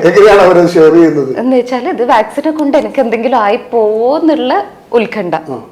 അപ്പൊ അത് ആ സമയത്ത് അങ്ങ് പറഞ്ഞ് സെറ്റിലാക്കി കഴിഞ്ഞാൽ അങ്ങ് സെറ്റിലാകുന്ന പ്രശ്നം മാത്രമാണ്. പക്ഷെ ആ ഉത്കണ്ഠ ഇങ്ങനെ ആൾക്കാർ മനസ്സിൽ വെച്ചുകൊണ്ട് നടക്കുന്ന ഒരു മരണഭീതി കൂടിയിട്ടുണ്ട് മനുഷ്യരിൽ. ഫിയർ ഓഫ് ഡെത്ത് അല്ലെ, എന്തെങ്കിലും ആയി പോവോ, എന്തെങ്കിലും എന്നുള്ള പേടി. കോവിഡിന്റെ ആ കാലഘട്ടത്തിൽ അത്യാവശ്യം കൂടുതലുണ്ടായിരുന്നു. പക്ഷെ ഞാൻ പറഞ്ഞ പോലെ അതൊക്കെ ഇപ്പൊ അതങ്ങ് സ്റ്റെബിലൈസ് ആയി നമ്മുടെ സാധാരണ പോപ്പുലേഷനിൽ എത്ര മുന്നേ ഉണ്ടായിരുന്നു ആ ഒരു രീതിയിലേക്ക് അങ്ങ്. കോവിഡും അതിന്റെ വാക്സിനേഷനും എന്നെ പെട്ടെന്ന് ഭൂമിയിൽ നിന്ന് കൊണ്ടുപോകുമോ എന്നൊരാശങ്ക ഇപ്പൊ ആ ഒരു സംഭവം കാണുന്നില്ല. അത് വാക്സിൻ കൊടുത്തോണ്ടിരുന്ന ടൈമിലാണ് പല പേഷ്യൻസും ഇങ്ങനെ വന്നിട്ട് അത് ഒരു ഉത്കണ്ഠയായി മാറിയിട്ട് ഉറക്കം നഷ്ടപ്പെടുത്തിയിട്ടുണ്ട്. ഡോക്ടർ, ഒരു ചോദ്യം. താങ്കൾ അതിന്റെ ഇടയ്ക്ക് നമ്മൾ സംസാരിച്ചു വന്നപ്പോൾ ഈ ആളുകൾ ഈ ഫിസിക്കൽ എക്സസൈസ് കളികൾ, പ്രത്യേകിച്ച് ബാഡ്മിന്റൺ, വടംവലി, ഇത്തരം സാധനങ്ങളൊക്കെ ഇതിനൊക്കെ ഏർപ്പെടുന്നതിന് മുമ്പ് എടുക്കേണ്ട മുൻകരുതലുകൾ എന്തൊക്കെയാണ്? ഏതൊക്കെ തരത്തിലുള്ള ഒരു ചിന്ത അവരിലേക്ക് വരണം, അത്തരം കാര്യങ്ങൾ. ഇപ്പം പ്രത്യേകിച്ചും നമ്മൾ ഈ ഒരു പ്രായം ഒരു 40-ന് മുകളിലുള്ള ആൾക്കാരാണ് ഇതിലേക്ക് ഏർപ്പെടുന്നുണ്ടെങ്കിൽ അവർക്കൊരു ട്രെഡ്മിൽ ടെസ്റ്റ്, അതായത് നമ്മൾ മെഷീനിൽ ഓടിയിട്ട് അവർക്ക് എത്രത്തോളം ഓടാൻ പറ്റും, ഈ ഓടുന്ന സമയത്ത് അവർക്ക് ECGയിൽ എന്തെങ്കിലും വ്യതിയാനങ്ങൾ വരുന്നുണ്ടോ എന്ന് നോക്കി അവരുടെ ഹാർട്ടിന്റെ കണ്ടീഷൻ എത്രയാണെന്ന് മനസ്സിലാക്കി മിനിമം ഒരു കാർഡിയോളജിസ്റ്റിനെ കൺസൾട്ട് ചെയ്തിരിക്കണം ഐഡിയലി. ഇപ്പം നമ്മൾ വളരെ സീരിയസ് ആയിട്ട് ഒരു സ്പോർട്സിലേക്ക് കടക്കാനുണ്ട്. ഇപ്പം ഒരാൾ ചെറുതായിട്ട് നടക്കുക, ജോഗ് ചെയ്യുക, അങ്ങനെയൊക്കെയുള്ള അതിലൊരു വിഷയം എന്താണെന്ന് വെച്ച് കഴിഞ്ഞാൽ ഇപ്പം ഈ നവമാധ്യമങ്ങളിൽ പലപ്പോഴും കാണും 50 കഴിഞ്ഞ് ജിമ്മിൽ കയറി ആരോഗ്യത്തോടെ നിൽക്കുന്നു, ഉടൻ ഒരു 50-കാരൻ പിറ്റേന്ന് പോലെ പോവുകയാണ് ജിമ്മിലേക്ക്. ഇപ്പൊ നമ്മളത് സ്ഥിരമായിട്ട് കാണുന്ന ചിലതാണ്. 50 കഴിഞ്ഞപ്പോഴാണ് അവൻ ജിമ്മിൽ പോയത്, 60 ആയപ്പോഴും ഭയങ്കര മസിലായി, ഭയങ്കര ആരോഗ്യം വന്നു, ഭയങ്കര യുവത്വം വന്നു, ഞാൻ ഇത്ര ദൂരം നടക്കുന്നു, ഓടുന്നു, ചാടുന്നു, ജിമ്മിൽ പോകുന്നു. ഇത് കാണുമ്പോൾ ഈ 50-കാരനൊക്കെ ഒരിട് പൊട്ടും. എന്നാൽ പിന്നെ എനിക്കും അങ്ങനെ ആയേക്കാം. അങ്ങനെ ചിന്തിക്കുന്നത് തെറ്റൊന്നുമില്ല, പക്ഷേ അതിന്റെ ഒരു മുൻകരുതലുകൾ എടുത്തിട്ട് വേണം ചെയ്യാൻ. ഒരു 40 പിന്നിട്ടവൻ കൃത്യമായ ഒരു ഹാർട്ട് ചെക്കപ്പ് ഏതൊക്കെ കളികളിലേക്ക് സ്പോർട്സിലേക്ക് ഇറങ്ങുമ്പോഴാണ് അത്തരം കാര്യങ്ങൾ ഞാൻ നേരത്തെ പറഞ്ഞ പോലെ വടംവലി ഓക്കെ താങ്കൾ പറഞ്ഞു, ബാഡ്മിന്റൺ പറഞ്ഞു, പിന്നെ ഫുട്ബോൾ ബാസ്കറ്റ്ബോൾ അങ്ങനെയുള്ളതൊക്കെ എപ്പോഴും മൂവ് ചെയ്തുകൊണ്ടിരിക്കുന്ന ഒരു കളിയാണ്. കാരണം അതിന്റെ അകത്ത് നമുക്ക് ചിലപ്പോൾ റെസ്റ്റ് കിട്ടണമെന്നില്ല. നമ്മളിപ്പോൾ കുറച്ച് കളിച്ചു കുറച്ച് റെസ്റ്റ് എടുക്കുന്ന ഒരു കളികളാണ്. ഇപ്പോൾ ക്രിക്കറ്റ് ഒക്കെ കളിക്കുകയാണെങ്കിൽ നമുക്ക് വലിയ പ്രശ്നങ്ങളില്ല, കാരണം ഇടയ്ക്ക് ബ്രേക്ക് കിട്ടുന്നുണ്ട്. അങ്ങനെയുള്ള കളികൾക്ക് നമുക്ക് ഏർപ്പെടുന്നതിന് കുഴപ്പമില്ല. പക്ഷേ വളരെ ഒരു കോമ്പറ്റീറ്റീവ് ലെവൽ കണ്ടിന്യൂസ് 1 hour ഇങ്ങനെ കളിച്ചുകൊണ്ടിരിക്കുന്ന, അരമണിക്കൂർ തുടർച്ചയായി കളിച്ചുകൊണ്ടിരിക്കുന്ന സംഭവങ്ങളിലെല്ലാം നമ്മളൊരു ചെക്കപ്പ് ചെയ്യേണ്ട വളരെ ആവശ്യം. ഇനി ചെക്കപ്പ് നടത്താതെ ഒരു സാധാരണക്കാരൻ ഈ കളികൾക്ക് ഇറങ്ങുകയാണെങ്കിൽ അവൻ മുൻകരുതലായിട്ട് തുടങ്ങുമ്പോൾ എന്തൊക്കെ തരത്തിൽ തുടങ്ങണം? താങ്കൾ ഇടയ്ക്ക് പറഞ്ഞല്ലോ പുഷപ്പ് എടുക്കണം, അങ്ങനെ ചില കാര്യങ്ങൾ പറഞ്ഞല്ലോ, അത് എങ്ങനെയാണ് നമുക്ക്? നമ്മളിപ്പം ഒരു ഹാർട്ട് അറ്റാക്ക് കഴിഞ്ഞ രോഗിയോട് പറയുന്ന പോലെ തന്നെയാണ് ഇവരോടും പറയുക. അതായത് നിങ്ങൾ ഏത് കാര്യത്തിൽ ഏർപ്പെടുമ്പോഴും ഒരു വാമപ്പ് ചെയ്യുന്ന ജോലികൾ മാത്രമേ ചെയ്യുള്ളൂ, കൂടുതലായിട്ട് ചെയ്യരുത്. ഇപ്പം ഒരാൾക്ക് ഷട്ടിൽ കളിക്കാൻ തുടങ്ങണമെന്ന് ആഗ്രഹം ഉണ്ടെങ്കിൽ ഒരു 3 കിലോമീറ്റർ എങ്കിലും ജോഗ് ചെയ്യേണ്ട ഒരു ഫിസിക്കൽ കപ്പാസിറ്റി ആയിട്ട് വേണം. 3 കിലോമീറ്റർ എങ്കിലും ഓടുന്ന രീതിയിലുള്ള 3 കിലോമീറ്റർ എത്ര സമയം കൊണ്ട് ഓടി തീർക്കണം? അല്ല, അത് അങ്ങനെ നമ്മൾ പറയാറില്ല. സാധാരണ പറയുന്നത് വെച്ചാൽ നമ്മൾ ഈ 3 കിലോമീറ്റർ ആദ്യം നടക്കുക, ഒരാഴ്ച നടക്കുക, നടന്ന് കുഴപ്പങ്ങളൊന്നും ഇല്ലെങ്കിൽ ഈ 3 കിലോമീറ്റർ ആദ്യം കുറച്ച് ദൂരം ഓടുക, പിന്നെ നടക്കുക. അപ്പോൾ അതിന് ഇന്റർമീഡിയറ്റ് ഹിറ്റ് എന്ന് പറയും, high intensity intermediate testing training എന്ന് അതിനെ പറയാം. കുറച്ച് നേരം ഓടുക, നടക്കുക, ഓടുക, നടക്കുക. പിന്നെ ആ സമയം കൂട്ടി കൊണ്ടുവന്ന് നമ്മൾ ഓവർ 3 കിലോമീറ്ററും ഒരേപോലെ ഓടുന്ന രീതിയിലേക്ക് നമ്മൾ മാറണം. അപ്പോൾ പലപ്പോഴും ഇതിനുള്ള ക്ഷമയൊന്നുമില്ല. വരുമ്പോഴേ അങ്ങ് വീട്ടിൽ നിന്ന് ഇറങ്ങുമ്പോൾ തന്നെ അങ്ങ് ഓടുക എന്നുള്ളതാണ് നമ്മുടെ ശരാശരി മനുഷ്യൻ. അപ്പം ഈ ഓർഗനൈസ്ഡ് ആയിട്ട് നമ്മൾ ഇതെല്ലാം ചെയ്യണം എന്നുള്ളതാണ്. ഇങ്ങനെ വന്ന് ഒരു 3 കിലോമീറ്റേഴ്സ് ഓടുന്ന ഒരു ഹാഫ് ആൻ അവറിനുള്ളിൽ അത്ര ഓടുന്ന ഒരു മനുഷ്യന് ഷട്ടിലേക്ക് കളിക്കുന്നതിന് നമുക്ക് പ്രവേശിക്കുന്നതിന് കുഴപ്പമില്ല. കാരണം അതുപോലെ തന്നെ നമ്മൾ വെയിറ്റ് ലിഫ്റ്റ് ചെയ്യാനാണെങ്കിലും ആദ്യം ചെറിയ വെയിറ്റുകൾ എടുക്കുക, മോർ നമ്പർ ഓഫ് ടൈംസ്. അതായത് ഒരു 5 കിലോഗ്രാമിൻ്റെ ഡമ്പൽ എടുത്തിട്ട് അതൊരു 20 പ്രാവശ്യം ചെയ്യുന്നതാണ് ഹാർട്ടിന് നല്ലത്. എന്നിട്ട് വേണം നമ്മൾ 5 കിലോമീറ്റർ 20 നമ്മൾ എല്ലാ എക്സസൈസും നമ്മൾ ചെയ്ത് കുറച്ച് കഴിയുമ്പം നമ്മുടെ ശരീരം അതുമായിട്ട് അഡാപ്റ്റ് ചെയ്യും. ഈ പറയുന്ന 3 കിലോമീറ്റർ ഓടുന്നത് 1/2 കിലോമീറ്റർ ഓടി കഴിയുമ്പോഴത്തേക്കും കുറേ നാൾ അങ്ങനെ നമ്മളൊരു 6 മാസം ഓടി കഴിയുമ്പോൾ നമുക്ക് അതുകൊണ്ടുള്ള ബെനിഫിറ്റ് കുറയും. അപ്പോൾ നമ്മൾ എന്ത് വെച്ചാൽ ഒന്നെങ്കിൽ 4 കിലോമീറ്റർ ആക്കുക, അല്ലെങ്കിൽ ഈ സമയം കുറയ്ക്കുക. അങ്ങനെ നമ്മൾ നമ്മുടെ ശരീരത്തെ തന്നെ ചാലഞ്ച് ചെയ്ത് പതുക്കെ മുന്നോട്ട് പോകണം. ആദ്യത്തെ ദിവസം തന്നെ കയറി നമ്മുടെ ഹാർട്ടിനെ അല്ലെങ്കിൽ ശരീരത്തിനെ ചാലഞ്ച് ചെയ്യരുത്. ഓർഗനൈസ്ഡ് സ്ട്രക്ചേർഡ് ട്രെയിനിങ് പ്രോഗ്രാം എന്ന് പറയുന്നതാണ്. ഒറ്റപ്പെടൽ, ഈ ഒറ്റക്ക് തീരുമാനം എടുത്ത് കൂടുതൽ ആവേശം കാണിക്കരുത്. ഇത്തരം കാര്യങ്ങൾ നല്ല ജാഗ്രത വേണം. കാരണം നമ്മൾ ഇതൊക്കെ 1-2 ദിവസം ചെയ്യാൻ വേണ്ടി ചെയ്യുന്നില്ല, നമ്മുടെ ജീവിതത്തിന്റെ റെസ്റ്റ് ഓഫ് ദ ലൈഫ് നമ്മൾ ചെയ്യേണ്ട കാര്യം. അതിലൊരു പ്രശ്നമുണ്ട് ഡോക്ടറെ. 1-2 ദിവസം ചെയ്യുന്ന കുറച്ച് മനുഷ്യരുണ്ട്, സ്ഥിരമായി വലിയ പ്ലാനിങ്ങിൽ പോകുന്ന ചെറിയൊരു ശതമാനമുണ്ട്. സാധാരണ മനുഷ്യരിൽ ഇത് കുറച്ചു കാലം ചെയ്യും, പിന്നെ ചെയ്യാതിരിക്കും, പിന്നെ ഒരു ദിവസം ഇറങ്ങും, അങ്ങനെയൊക്കെയാണ്. അപ്പോൾ കൃത്യമായ നിർദ്ദേശങ്ങൾ നൽകാനുള്ള ഒരു സാഹചര്യം ഇവർക്ക്. മെയിൻ ആയിട്ടുള്ള നമ്മൾ പ്രോബ്ലം ഇപ്പോൾ ഷട്ടിൽ കളിക്കും, ഞാൻ റെഗുലറായിട്ട് ഷട്ടിൽ കളിക്കുന്ന ആളാണ്. മെയിനായിട്ട് കാണുന്നത് ഇപ്പോൾ നമ്മൾ ഷട്ടിൽ കളി ചിലൊരു ബ്രേക്ക് വന്നു കഴിഞ്ഞ് പഴയ കളിയായിരിക്കും മനസ്സിലുണ്ടാവുക. അപ്പം ഈ ബ്രേക്ക് കഴിഞ്ഞിട്ട് നമ്മൾ തുടങ്ങുമ്പോൾ പഴയ കളി കളിക്കാൻ നോക്കും. അവിടെയാണ് നമുക്ക് പ്രശ്നം. ഡോക്ടർ ശ്രീജിത്തിനോട് ചോദിക്കാം, കോവിഡിന് ശേഷം TB നമ്മളിപ്പോൾ കേട്ടിരുന്നത് ക്ഷയമെല്ലാം മാറി, ഇപ്പോൾ TB വാർഡുകളൊന്നും എവിടെയുമില്ല. പണ്ട് നമുക്കറിയാം, നമ്മുടെ ഓർമ്മയിൽ എല്ലാ ആശുപത്രിയിലും TB വാർഡുകളുണ്ടായിരുന്നു. അപ്പം TB രോഗികളുടെ എണ്ണം കൂടിയിട്ടുണ്ടോ? TB അങ്ങനെ കൂടുതലായി ആളുകൾക്ക് വരാൻ പ്രത്യേക സാഹചര്യം വല്ലതും ഉണ്ടോ? TB രോഗികളുടെ എണ്ണം മുമ്പത്തെ പോലൊക്കെ തന്നെയാണ് കാണുന്നത്. പക്ഷേ ഇത്തിരി കൂടിയിട്ടുണ്ടോ എന്നുള്ളത് ഒരു സംശയം ഇപ്പം നിങ്ങൾ ചോദിക്കുമ്പം എനിക്കും തോന്നുന്നുണ്ട്. കാരണം അതിന് ഡെഫിനറ്റ് ആയിട്ടൊരു സ്റ്റാറ്റിസ്റ്റിക്സ് ഒന്നും വന്നിട്ടില്ല കോവിഡിന് ശേഷം കൂടിയിട്ടുണ്ട്. പക്ഷേ നല്ലൊരു സാധ്യതയുണ്ട്. കാരണം വെച്ചാൽ ഏത് വൈറൽ ഇൻഫെക്ഷൻ വന്നു കഴിഞ്ഞാൽ നമ്മുടെ പൊതുവെയുള്ള ഇമ്മ്യൂണിറ്റി ഒന്ന് ഡിപ്രസ്ഡ് ആവും. ആ സമയത്ത് നമുക്ക് ഇതുപോലെയുള്ള ഓപ്പർച്യൂണിസ്റ്റിക് ആയിട്ട് ചില ഇൻഫെക്ഷൻസ് ഒക്കെ പെട്ടെന്ന് വരാം. പിന്നെ മിക്കവാറും പേർക്ക് ഈ സ്റ്റിറോയിഡ് യൂസ് ചെയ്തിട്ടുണ്ടാകും. കോർട്ടിക്കോയിഡ് അത് ലൈഫ് സേവിങ് ഡ്രഗാണ് കോവിഡിനെ സംബന്ധിച്ച് സിവിയർ കേസസിന്. സ്റ്റിറോയിഡുകൾ പൊതുവെ കുറച്ച് ഇമ്മ്യൂണിറ്റി പ്രതിരോധ ശക്തി കുറക്കും. പിന്നെ അതിൻ്റെ ഭാഗമായിട്ട് ഡയബറ്റിസ്, പ്രമേഹത്തിൻ്റെ എണ്ണം കൂടിയതായിട്ട് നമുക്ക് കാണാം. കോവിഡായിട്ട് എന്തോ ഡയറക്റ്റ് ലിങ്ക് ഉണ്ടോ എന്ന് എനിക്കറിയില്ല. പക്ഷേ കോവിഡിൻ്റെ സമയത്ത് നമുക്ക് കുറേ ആൾക്കാരിൽ പ്രമേഹം പുതുതായിട്ട് ഉണ്ടായതും ഉള്ളവർക്ക് കുറച്ചുകൂടി മൂർച്ഛിച്ച അവസ്ഥയും കൂടെ കേൾക്കാൻ പറ്റിയിട്ടുണ്ട്. അപ്പോൾ ഒരു സാധ്യത ഈ പ്രമേഹവും ടി ബിയും തമ്മിൽ നല്ല ലിങ്കുള്ള ഒരു അസുഖമാണ്. ഈ ഒരു സാധ്യതകൾ കൊണ്ട് ടി ബി വരാനുള്ള നല്ല സാധ്യതയുണ്ട്, കാണുന്നുണ്ട്. യെസ്, നമുക്ക് ഡോക്ടർ ഹർഷ ഹരിദാസ്, ഈ കുട്ടികൾ ഈ കോവിഡിന് ശേഷം ഉണ്ടായ കുറേ ഇൻസിഡൻസ് കോമൺ ആയിട്ട് നമ്മൾ കേട്ട ഒരു സ്ഥലത്ത് ഒരു കുട്ടി എന്ത് ചെയ്തു എന്ന് പറഞ്ഞു കഴിഞ്ഞാൽ പെൺകുട്ടികളുടെ വസ്ത്രം ധരിച്ചിട്ടാണ് ആത്മഹത്യ ചെയ്യുക. 14 വയസ്സേ ഉള്ളൂ ആ മകന്.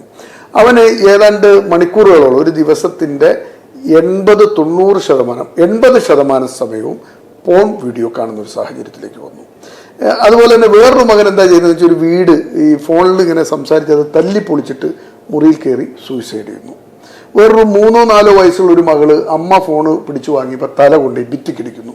അങ്ങനെ ചില വിഭ്രാന്തികൾ കുട്ടികൾ കാണിക്കുന്നു. എങ്ങനെയാണ് താങ്കളുടെ ഒരു? നേരത്തെ പറഞ്ഞ പോലെ ഫോൺ എഡിക്ഷൻ എന്തായാലും കുറേയേറെ കൂടിയിട്ടുണ്ട് കോവിഡ് ടൈമിന് ശേഷം. സോ ഈ എഡിക്ഷൻ എന്ന് പറയുന്ന സംഭവം തന്നെ അങ്ങനെയാണ് എന്ന് വെച്ചാൽ കണ്ടിന്യൂസ് യൂസ് ഉണ്ടാവും, കുറേ കാലത്തേക്ക് യൂസ് ഉണ്ടാവും. ആ യൂസ് നിർത്താൻ നോക്കിക്കഴിഞ്ഞാൽ അതിനോടുള്ള ഒരു ദേഷ്യവും വാശിയും അതൊക്കെ ഉണ്ടാവും. അതൊക്കെ ഇപ്പൊ കുട്ടികളിൽ നല്ല കൂടുതലായിട്ട് തന്നെയാണ് കാണുന്നത്. അത് എങ്ങനെ അതിന് പരിഹാരം കാണാൻ എന്ത് ചെയ്യണം? പേരൻസ് തന്നെയാണ് ഫസ്റ്റ് ചെയ്യേണ്ടത്. പക്ഷെ പേരൻസിന് ഇന്ന് കുട്ടികളുടെ കാര്യത്തിൽ അങ്ങനെ വലിയ റോൾ ഉണ്ടോ എന്നുള്ളതാണ്. പേരൻസ് ഫസ്റ്റ് ചെയ്യേണ്ടത് സ്വന്തം ഫോൺ യൂസ് കുറക്കുക. രണ്ടാമത് ചെയ്യേണ്ടത് സ്വന്തം ഫോൺ യൂസ് കുറക്കുന്ന സമയത്ത് കഴിവുള്ള പേരൻസ് ആണെങ്കിൽ ടാബ് അല്ലെങ്കിൽ ലാപ്ടോപ്പിൽ നടുക്ക് ഡൈനിങ് റൂമിലോ നടുക്കുള്ള ഏതെങ്കിലും സ്ഥലത്ത് തന്നെ ഈ പഠിപ്പിന് വേണ്ടിയിട്ട് യൂസ് ചെയ്യുന്നത് പോലും ഷുഡ് ബി ഡൺ. എല്ലാവരും നടത്തുന്ന ഒരു വിഷയമുണ്ട് ഹർഷ. ഇതിപ്പോ പറഞ്ഞാല് ഇപ്പം മേഡത്തിന് പറയുമ്പോൾ വളരെ എളുപ്പം. ഇതൊരു വീട്ടില് പ്രായോഗികമാക്കൽ കുറച്ച് ബുദ്ധിമുട്ടാണ്. കാരണം കുട്ടികളെ ഇതൊന്നും പറഞ്ഞ് ബോധ്യപ്പെടുത്താൻ പറ്റില്ല. ഈ കുട്ടികളിൽ നിന്ന് ഈ സാധനം ഒന്നും വാങ്ങി വെക്കാനും പറ്റില്ല. കുട്ടികൾ വാങ്ങി വെച്ചാൽ ഒന്നുമില്ലെങ്കിൽ കുട്ടികൾ പോയി തൂങ്ങി മരിക്കും, അല്ലെങ്കിൽ എന്തെങ്കിലും ഒരു അട്രോസിറ്റി കുട്ടികൾ കാണിക്കും. അപ്പൊ രക്ഷിതാക്കൾ ഭയത്തിലാണ്. ഇതെങ്ങനെ നടപ്പിലാക്കാൻ പറ്റും? ഇത് ഒറ്റയടിക്ക് ഇത് ചെയ്യാനല്ല പറയുന്നത്. ഇതെങ്ങനെയാന്ന് വെച്ചാൽ മെല്ലെ കുട്ടികളെ, ബിക്കോസ് സ്കൂളിൽ നിന്നൊക്കെ ബോധവൽക്കരണം നടക്കുന്നുണ്ട്, ടീച്ചേഴ്സും പറയുന്നുണ്ട്. സോ മെല്ലെ കുട്ടികളെ ആ ഒരു രീതിയിലേക്ക് കൊണ്ടുവരിക ചെയ്യേണ്ടത്. അതിന്റെ ഫസ്റ്റ് സ്റ്റെപ്പാണ് നമ്മുടെ സ്വന്തം ഫോൺ യൂസ് കുറക്കുക എന്നുള്ളത്. അപ്പം ആ കൂട്ടത്തിൽ തന്നെ കുട്ടികളിപ്പോൾ ഫോൺ യൂസ് ചെയ്യുന്നുണ്ടെങ്കിൽ ടൈം വെക്കുക. ഇത്ര ടൈം മുതൽ നെഗോഷിയേറ്റ് ചെയ്യുക. കുറച്ച് വലിയ കുട്ടികളാണെങ്കിൽ പറ്റുന്ന കാര്യങ്ങളാണ് നെഗോഷിയേറ്റ് ചെയ്യുക. ഇത്ര ടൈം മുതൽ ഇത്ര ടൈം വരെ ആണ് കാണേണ്ടത് എന്നുള്ള ഒരു നെഗോഷിയേഷൻ നമ്മൾ തീർത്തും വേണ്ടെന്ന് പറഞ്ഞു കഴിഞ്ഞാൽ കുട്ടികൾ കേൾക്കാൻ പോകുന്നില്ല. ടൈമിംഗ് നെഗോഷിയേറ്റ് ചെയ്യുക. എപ്പോഴാണ് ടൈം കണ്ടെത്തുക? ഇത്ര ടൈം ഓക്കെ, പഠിത്തത്തിൻ്റെ ഇത്ര ടൈം കഴിഞ്ഞാൽ ഇത്ര ടൈം നമുക്ക് യൂസ് ചെയ്യാൻ പറ്റും. അത് ചെയ്യണം. അത് ഇൻഫാക്ട് മെല്ലെ എല്ലാ കുട്ടികൾക്കും ചെയ്യേണ്ട കാര്യങ്ങളാണ്. പിന്നെ മൂന്നാമത്തെ കാര്യം, ചെറിയ കുട്ടിക്ക് ഫോൺ കൊടുക്കാനേ പാടില്ല. ശരിക്കും എല്ലാ കുട്ടികളും മൊബൈലില് ജനിച്ചു വീഴുമ്പോൾ തന്നെ മൊബൈലിൽ കയ്യിലേക്ക് കൊടുക്കും. അതിന് റൂൾസ് ആൻഡ് റെഗുലേഷൻസ് ഉണ്ട്. പാരന്റ്സ് പലപ്പോഴും കുട്ടികൾക്ക് ഭക്ഷണം കൊടുക്കാൻ ഈ ഫോൺ കാണിച്ചിട്ട് ശല്യം ഒഴിവാക്കാൻ വേണ്ടി എന്റെ വീട്ടില് ഫിക്സ്ഡ് ടൈം ഉണ്ട് ഫോൺ യൂസ്. നമ്മളെ ഇപ്പോഴത്തെ പേരൻസ് എന്റെ അടുത്ത് വരുന്ന പേരൻസ് പറഞ്ഞു കഴിഞ്ഞാൽ അവരത് ചെയ്യുന്നുണ്ട്, ചെയ്തിട്ട് അതിന്റെ റിസൾട്ട് വരുന്നുണ്ട് എന്നുള്ളതാണ് അവിടെയാണ് ഒരു പ്രശ്നം.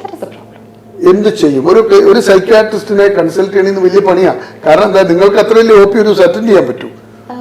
ഇത് OP അറ്റൻഡ് ചെയ്യുന്നത് മാത്രമല്ല, സ്കൂളിൽ ഇപ്പൊ ക്ലാസ്സസ് ഒക്കെ നടക്കുന്നുണ്ട്. ആ സമയത്ത് നമ്മൾ എല്ലാവരുടെ അടുത്തും ബോധവൽക്കരണ ക്ലാസ്സസ് നടക്കുന്നുണ്ട്, പറഞ്ഞു കൊടുക്കുന്നുണ്ട്. ടീച്ചേഴ്സിനും പറഞ്ഞു കൊടുക്കുന്നുണ്ട്, ടീച്ചേഴ്സിന്റെ രക്ഷിതാക്കൾക്കും പറഞ്ഞു കൊടുക്കുന്നുണ്ട്. നടക്കുന്നുണ്ടോ എന്നുള്ളത് ദാറ്റ്സ് എ ഡിഫറെന്റ് ക്വസ്റ്റ്യൻ. ചെയ്യുന്നുണ്ട്. ഓരോ സൈഡിൽ നിന്ന് വരുന്നത് ബോധവൽക്കരണം ഒക്കെ കൊടുക്കുന്നുണ്ട്. പക്ഷെ ഒരു പേരന്റ് വിചാരിച്ചാലേ അത് നടക്കുള്ളൂ. കാരണം at the end of it parents വിചാരിച്ചാലേ. കുട്ടികൾ ഒരു ഒറ്റപ്പെടുന്ന ഒരു മാനസികാവസ്ഥ കുട്ടികൾക്ക് ഇല്ലേ? കോവിഡിന് ശേഷം? അല്ല, അത് ഈ ഔട്ട്ഡോർ ആക്ടിവിറ്റീസ് കണ്ടമാനം കുറഞ്ഞു പോയി. അതായത് പണ്ടൊക്കെ നമ്മൾ സ്കൂൾ വിട്ട് കഴിഞ്ഞാൽ പോക്കായിരുന്നു, ക്രിക്കറ്റ് കളിക്കുന്നു, ഷട്ടിൽ കളിക്കുന്നു, പല ആക്ടിവിറ്റീസ്. ഇപ്പം അങ്ങനത്തെ കളിയില്ല. ഇപ്പം ഞങ്ങളവിടെ ഷട്ടിൽ കോർട്ട് പണിത് കോച്ചിനെ വെച്ച് പാരൻസ് ആരും കുട്ടികളെ കൊണ്ടുവരുന്നില്ല. ട്രെയിൻ ഇപ്പം അടുത്തൊരു ജനറേഷന്റെ ആരോഗ്യം എന്ന് പറയുന്നത് അവരുടെ ഫിസിക്കൽ ആക്ടിവിറ്റി അനുസരിച്ചിരിക്കും അല്ലേ. അപ്പം അത് ഡെവലപ്പ് ചെയ്യാൻ വേണ്ടിയിട്ട് നമ്മുടെ അവിടുത്തെ ക്ലബ്ബ് കുട്ടികൾക്ക് കോച്ചിങ്ങിന് വേണ്ടിയിട്ട് സ്വിമ്മിങ്, ഷട്ടില് 2-3 പാരൻസ് ആണ് കുട്ടികളെ കൊണ്ടുവിടുന്നത്. നമ്മൾ ഈ കോച്ചിന് ഇത്രയും പൈസ കൊടുത്ത് അവിടെ കൊണ്ടുവിടുമ്പം അതാണ് കുട്ടികൾ പലപ്പോഴും ഡിപ്രഷനിൽ പോകുന്നത്. നമ്മുടെ ഈ ഔട്ട്ഡോർ ആക്ടിവിറ്റീസ് സോഷ്യലൈസ് ചെയ്യുമ്പോൾ തന്നെ നമ്മുടെ കുറേ മാനസികമായിട്ടുള്ള പ്രശ്നങ്ങളുമാണ്. ഈ മാനസികമായിട്ടുണ്ടാകുന്ന അസ്വസ്ഥതകളും ഈ പറയുന്ന ഡിപ്രഷൻ ഹൃദയത്തെ ഏതൊക്കെ തലത്തിൽ ബാധിക്കും? മനസ്സാണല്ലോ ഈ സാധനം. അതെ അതെ, ഡിപ്രഷൻ എന്ന് പറയുന്നത് ഹൃദ്രോഗത്തിലേക്ക് നയിക്കുന്ന ഒരു ഘടകം തന്നെയാണ്. അത് അതിൻ്റെ അകത്ത് നമ്മൾ എപ്പോഴും പറയുന്നുണ്ട്, നമ്മളെ ഡിപ്രഷൻ ഹാർട്ടിന്റെ ഒരു പ്രോബ്ലമാണ്. ഈ ഡിപ്രഷൻ വന്ന ആൾക്ക് വ്യായാമം ചെയ്യണം എന്ന് തോന്നില്ല. ചിലവർ ഡിപ്രഷൻ ഉള്ളവർക്ക് ഡോക്ടർക്ക് അറിയാം, കൂടുതൽ ഭക്ഷണം കഴിക്കുകയാണ് അവരുടെ ആ ഡിപ്രഷൻ അവർ ഓവർകം ചെയ്യുന്നത്. ഭക്ഷണം കഴിക്കാണ്ട് വെക്കാൻ നേരെ തിരിച്ചിട്ടുണ്ട്. കൂടുതൽ ഭക്ഷണം കഴിച്ച് അപ്പം ഈ പറയുന്ന മുഴുവൻ സമയം ടി വിയിൽ കാണുക, അതിനനുസരിച്ചിട്ടുള്ള ഈ ജങ്ക് ഫുഡ് മേടിച്ച് കഴിക്കുക, അത് വലിയൊരു വിപത്തിലേക്കാണ് അവരെ നയിക്കുന്നത്, മനുഷ്യനെ കൊണ്ടുപോകുന്നത്. അപ്പം ഈ നമ്മൾ പലപ്പോഴും ഈ പ്രത്യേകിച്ച് ഹാർട്ട് അറ്റാക്ക് വന്നവർക്ക് ഒരു വിഷാദം പെട്ടെന്ന് വരും, ഇങ്ങനെ ഒരു അസുഖം വന്നല്ലോ എന്നോർത്ത്. അങ്ങനെയോടെ നമ്മൾ പറയും കൂടുതലായിട്ടുള്ള സോഷ്യൽ ആക്ടിവിറ്റി, ക്ലബ്സിൽ പോവുക, എന്തെങ്കിലും ഇതുപോലെ കുടുംബ യൂണിറ്റ് ഉണ്ട്, അവിടെ ഇങ്ങനെയുള്ള ഔട്ട്ഡോർ ആക്ടിവിറ്റീസിൽ എപ്പോഴും പങ്കെടുക്കുക. അപ്പം നമ്മുടെ മനസ്സ് കുറേ നമ്മുടെ റിലാക്സ്ഡ് ആവും. നമ്മളെപ്പോഴും ഇതിനെപ്പറ്റി വേദന വരുമ്പോൾ അത് ഹാർട്ട് അറ്റാക്ക് ആണോ എന്ന് ചിന്തിക്കാണ്ടിരിക്കാനുള്ള ഒരു സാഹചര്യം വരും. ഡോക്ടർ, ഈ നമ്മളെ ഈ ശ്വാസകോശ സംബന്ധമായ നല്ല ഒരാൾക്ക് നല്ല ആരോഗ്യമുണ്ട് ശ്വാസകോശ കാര്യങ്ങളിൽ എന്ന് മനസ്സിലാക്കണമെങ്കിൽ എന്തൊക്കെ ലക്ഷണങ്ങളായിരിക്കും? നമ്മളെപ്പോഴും നെഗറ്റീവ് അല്ലേ പറയുന്നത്, ഒരു പോസിറ്റീവ് ആയിക്കോട്ടെ. സിംറ്റംസ്, ഒന്നാമത് സിംറ്റംസ് അധികം ഇല്ലാതെ ശ്വാസകോശ സംബന്ധമായിട്ടുള്ള സിംറ്റംസ് എന്തൊക്കെയാണ്? ചുമ, പിന്നെ കഫത്തിന്റെ പ്രശ്നം, ഈ നടക്കുമ്പോൾ കയറ്റം കയറുമ്പോഴുള്ള കിതപ്പ്, വലിവ്, ഇത്തരം സംഗതികൾ ഇല്ല എന്ന് പറഞ്ഞാൽ തന്നെ ഒരുവിധം ആയി. അതിൽ ഏറ്റവും പ്രധാനം നമ്മൾ എക്സേഷനാണ്. എക്സേഷണൽ ഡിസ്നിയ എന്ന് പറഞ്ഞ സംഗതി, നടക്കുമ്പോൾ കയറ്റം കയറുമ്പോഴുള്ള കിതപ്പ്, കാർഡിയാക്കാണ് ഒരു ഇമ്പോർട്ടന്റ് കോസ്. പിന്നെ ഈ പറഞ്ഞ COPD, ആസ്മയിലൊക്കെ അത് വരാം. അപ്പൊ അതില്ല എന്ന് പറഞ്ഞാൽ തന്നെ ഒരുവിധം കാര്യങ്ങളായി, സുഖമായി ഉറങ്ങാൻ പറ്റുന്ന. ആസ്മ വന്നാൽ തന്നെ ഒരു അസ്വസ്ഥതയായല്ലോ ജീവിതത്തിലുടനീളം. ഒരാൾ ചുമച്ചുകൊണ്ടിരിക്കുക, ശ്വാസം മുട്ടുക എന്ന് പറഞ്ഞാൽ തീർന്നല്ലോ, ശ്വാസം നിലച്ചാൽ തീർന്നല്ലോ എല്ലാം. അപ്പൊ അങ്ങനെയുള്ള ഒരു മനുഷ്യന്, ശരാശരി മനുഷ്യൻ ജീവിതത്തിൽ പാലിക്കേണ്ട ചില ക്രമങ്ങളൊന്ന് പറഞ്ഞു കൊടുക്കാൻ പറ്റുമോ നമുക്ക്? ഇപ്പൊ അത് നോർമലായിട്ട് ഒരാളുടെ കാര്യമാണോ?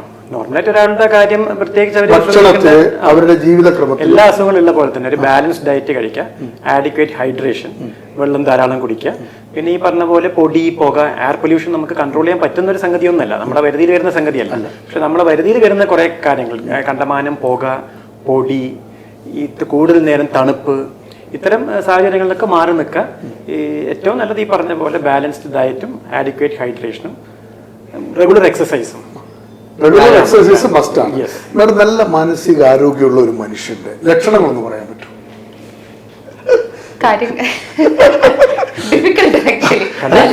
അല്ല, ചോദിക്കണല്ലോ. ഇപ്പൊ എനിക്ക് തോന്നാണ് ഞാൻ നല്ല മാനസികാരോഗ്യമുള്ള ആളാണെന്ന് തോന്നണമെങ്കിൽ അതിന് കുറച്ച് ലക്ഷണങ്ങൾ വേണം. ഇപ്പൊ നമ്മൾ എപ്പോഴും പറയുന്നത് എന്താ, രോഗത്തിന്റെ ലക്ഷണങ്ങൾ എപ്പോഴും പറയുന്നത്. ഇപ്പൊ ഡിപ്രഷൻ, അതിന്റെ ലക്ഷണങ്ങൾ പറയുന്നു. സാറ് പറയുന്നു കാർഡിയാക് അറസ്റ്റ് വരാനുള്ള ലക്ഷണങ്ങൾ പറയുന്നു. അല്ല, നല്ല ആരോഗ്യമുള്ള ഒരു മനസ്സുള്ളവൻ എന്തൊക്കെ ലക്ഷണങ്ങളാണ് അവൻ കാണിക്കുക? ഇത് കേൾക്കുന്ന ലക്ഷണങ്ങൾ കാണിച്ചു തുടങ്ങട്ടെ. അറ്റ്ലീസ്റ്റ് ജനറൽ ആയിട്ട് നമ്മുടെ സമൂഹത്തിൽ ഒരു സമാധാനമായിട്ട് പോവാൻ പറ്റണം. ഇമോഷണൽ മൂഡ് സ്വിങ്സ് ആയിട്ട് ഒരു ജനറൽ ആയിട്ടുള്ള ആൾക്കാർക്ക് മൂഡ് സ്വിങ്സ്, കുറച്ച് അപ്സ് ആൻഡ് ഡൗൺസ് സാധാരണയാണ്. ആ ഒരു അപ്സ് ആൻഡ് ഡൗൺസ് ഹാൻഡിൽ ചെയ്യാൻ പറ്റണം. ആൻഡ് നമ്മുടെ യൂഷ്വൽ റെഗുലർ ഡെയിലി ആക്ടിവിറ്റീസ് ഒക്കെ സമാധാനത്തിൽ അങ്ങ് മുന്നിലോട്ടേക്ക് വലിയ പ്രശ്നങ്ങളൊന്നും ഇല്ലാണ്ട് കൊണ്ടുപോകാൻ പറ്റണം. ഉറക്കവും ഭക്ഷണം കഴിപ്പൊക്കെ സാധാരണ പോലെ ചെയ്യാൻ പറ്റണം. ഇതൊക്കെയാണ് ഒരു ഹെൽത്തി മൈൻഡ് എന്ന് പറയുന്നത്. ഒരു മാനസികാരോഗ്യം തകരാറിലാവുന്നവൻ കാണിക്കാൻ അവന്റെ ലക്ഷണങ്ങൾ എന്തായിരിക്കും? പ്രധാനപ്പെട്ട ലക്ഷണങ്ങൾ. കാരണം പലർക്കും എന്റെ മാനസിക നില തകരാറെന്ന് സമ്മതിക്കാൻ വലിയ പ്രശ്നമാണ്, ആര് പറഞ്ഞാലും. അപ്പൊ എന്റെ ചില ലക്ഷണങ്ങൾ, എനിക്ക് ചെറിയ തകരാറുണ്ട് എന്ന് എനിക്ക് തന്നെ തോന്നണം, കാണുന്ന ആൾക്ക് തോന്നണം. അങ്ങനെ കുറച്ച് പോയിന്റ്സ് പറയാൻ പറ്റും. മെയിൻ ആയിട്ടുള്ള ലക്ഷണങ്ങൾ എങ്ങനെയാന്ന് വെച്ചാൽ, ഒന്ന് നമ്മുടെ ഡെയിലി ജോലികൾ ചെയ്യാൻ പറ്റാണ്ടാവുക. അതാണ് കുറച്ച് കൂടുതലാവുമ്പോഴാണ് ഇതൊക്കെ വരുന്നത്. ജോലികൾ ചെയ്യാൻ പറ്റാണ്ടാവുക, കോൺസെൻട്രേറ്റ് ചെയ്യാൻ പറ്റാണ്ടാവുക, ഭക്ഷണം കഴിക്കാൻ പറ്റാണ്ടാവുക, ഉറക്കില്ലാണ്ടാവുക, ഇങ്ങനത്തെ കുറച്ച് പെരുമാറ്റ വൈകല്യം, ദേഷ്യം കൂടുതൽ എന്ന് വെച്ചാൽ ദേഷ്യം കൂടുതൽ, സങ്കടം കൂടുതൽ, എല്ലാം വരുന്നത് ഒരു ഇമോഷൻസ് എല്ലാം കൂടുതലാകുന്നുണ്ടെങ്കിൽ ശ്രദ്ധിക്കുക, നന്നായി കുറയുന്നുണ്ടെങ്കിൽ ശ്രദ്ധിക്കുക. അതുവരെയാണ് പറയേണ്ടത്. അങ്ങനെയല്ലേ? എല്ലാം പരിധി വിട്ട് കൂടുന്നുണ്ടോ പരിധി വിട്ട് കുറയുന്നുണ്ടോ അങ്ങനെ ഉണ്ടെങ്കിൽ ജാഗ്രത പുലർത്തുക. എല്ലാം ഒറ്റവാക്കി പറയാൻ പറ്റൂല്ലേ? പറയാൻ പറ്റുള്ളൂ അല്ലേ? ബാലൻസ് ആണല്ലോ. നല്ല ഹൃദയാരോഗ്യമുള്ള ഒരു മനുഷ്യന്റെ ലക്ഷണങ്ങൾ എന്തൊക്കെയാണ്? ഹൃദയാരോഗ്യം എന്ന് പറയുമ്പം നമ്മൾ മെയിനായിട്ട് നമ്മുടെ വിഷമങ്ങൾ എന്തെങ്കിലും പ്രവൃത്തി ചെയ്യുമ്പോൾ വരിക എന്നുള്ളതാണ്. അതായത് ഒരാൾ പറയുക, ഞാൻ എല്ലാ ദിവസവും 2 കിലോമീറ്റർ വളരെ സ്പീഡായിട്ട് നടക്കുന്നുണ്ട്, എനിക്ക് നെഞ്ചുവേദനയില്ല, കിതപ്പില്ല, താളടിപ്പില്ല, ഒന്നും ഫീൽ ചെയ്യുന്നില്ല.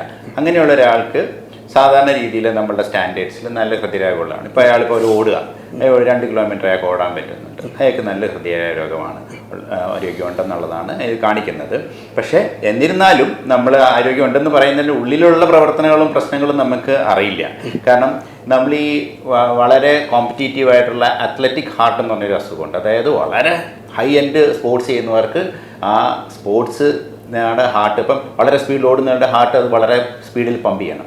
അപ്പോൾ എന്ത് ചെയ്യുക വെച്ചാൽ 10-25 കൊല്ലമായിട്ട് മാരത്തൺ റൺ ചെയ്യുന്ന ആളുടെ ഹാർട്ട് മസിൽസ് വണ്ണം വെച്ച് അത് തന്നെ ഒരു അസുഖമായി മാറാം.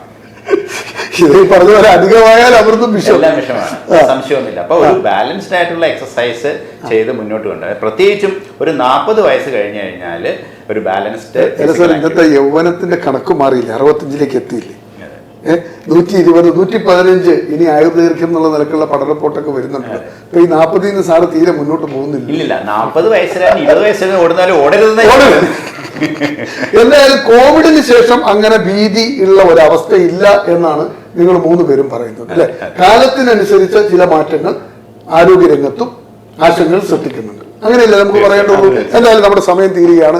പ്രേക്ഷകർ, നിങ്ങളിത് കേട്ടിട്ടുണ്ടാവും. എല്ലാ മനുഷ്യരും കോവിഡിന് ശേഷം വലിയ കുഴപ്പത്തിലാണ്.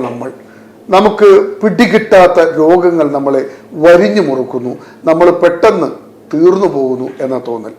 ഏത് രോഗം വന്നാലും അത് കോവിഡിന് ശേഷം എന്ന നിലക്ക് സാധാരണ ആളുകൾ 4 ആൾ കൂടുന്നിടത്തൊക്കെയുള്ള ചർച്ച ഇതാണ്.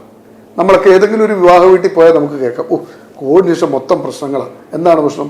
ശ്വാസം മുട്ടൽ, നെഞ്ചുവേദന, ഹാർട്ട് അറ്റാക്ക്, കാലുവേദന, കൈവേദന, അങ്ങനെ സകല അസുഖങ്ങളും കോവിഡിന് ശേഷമാണ് വന്നത് എന്നാണ് ഇന്ന് ചെറുതല്ലാത്ത ഒരു സമൂഹം ചിന്തിക്കുന്നതും ആലോചിക്കുന്നതും സംസാരിക്കുന്നതും. തെറ്റാണ് ഇത്. കാലം മാറും, പലതും നമ്മളെ തേടിയെത്തും, ഇതിനെയൊക്കെ നമ്മൾ അതിജീവിക്കുകയും ചെയ്യും.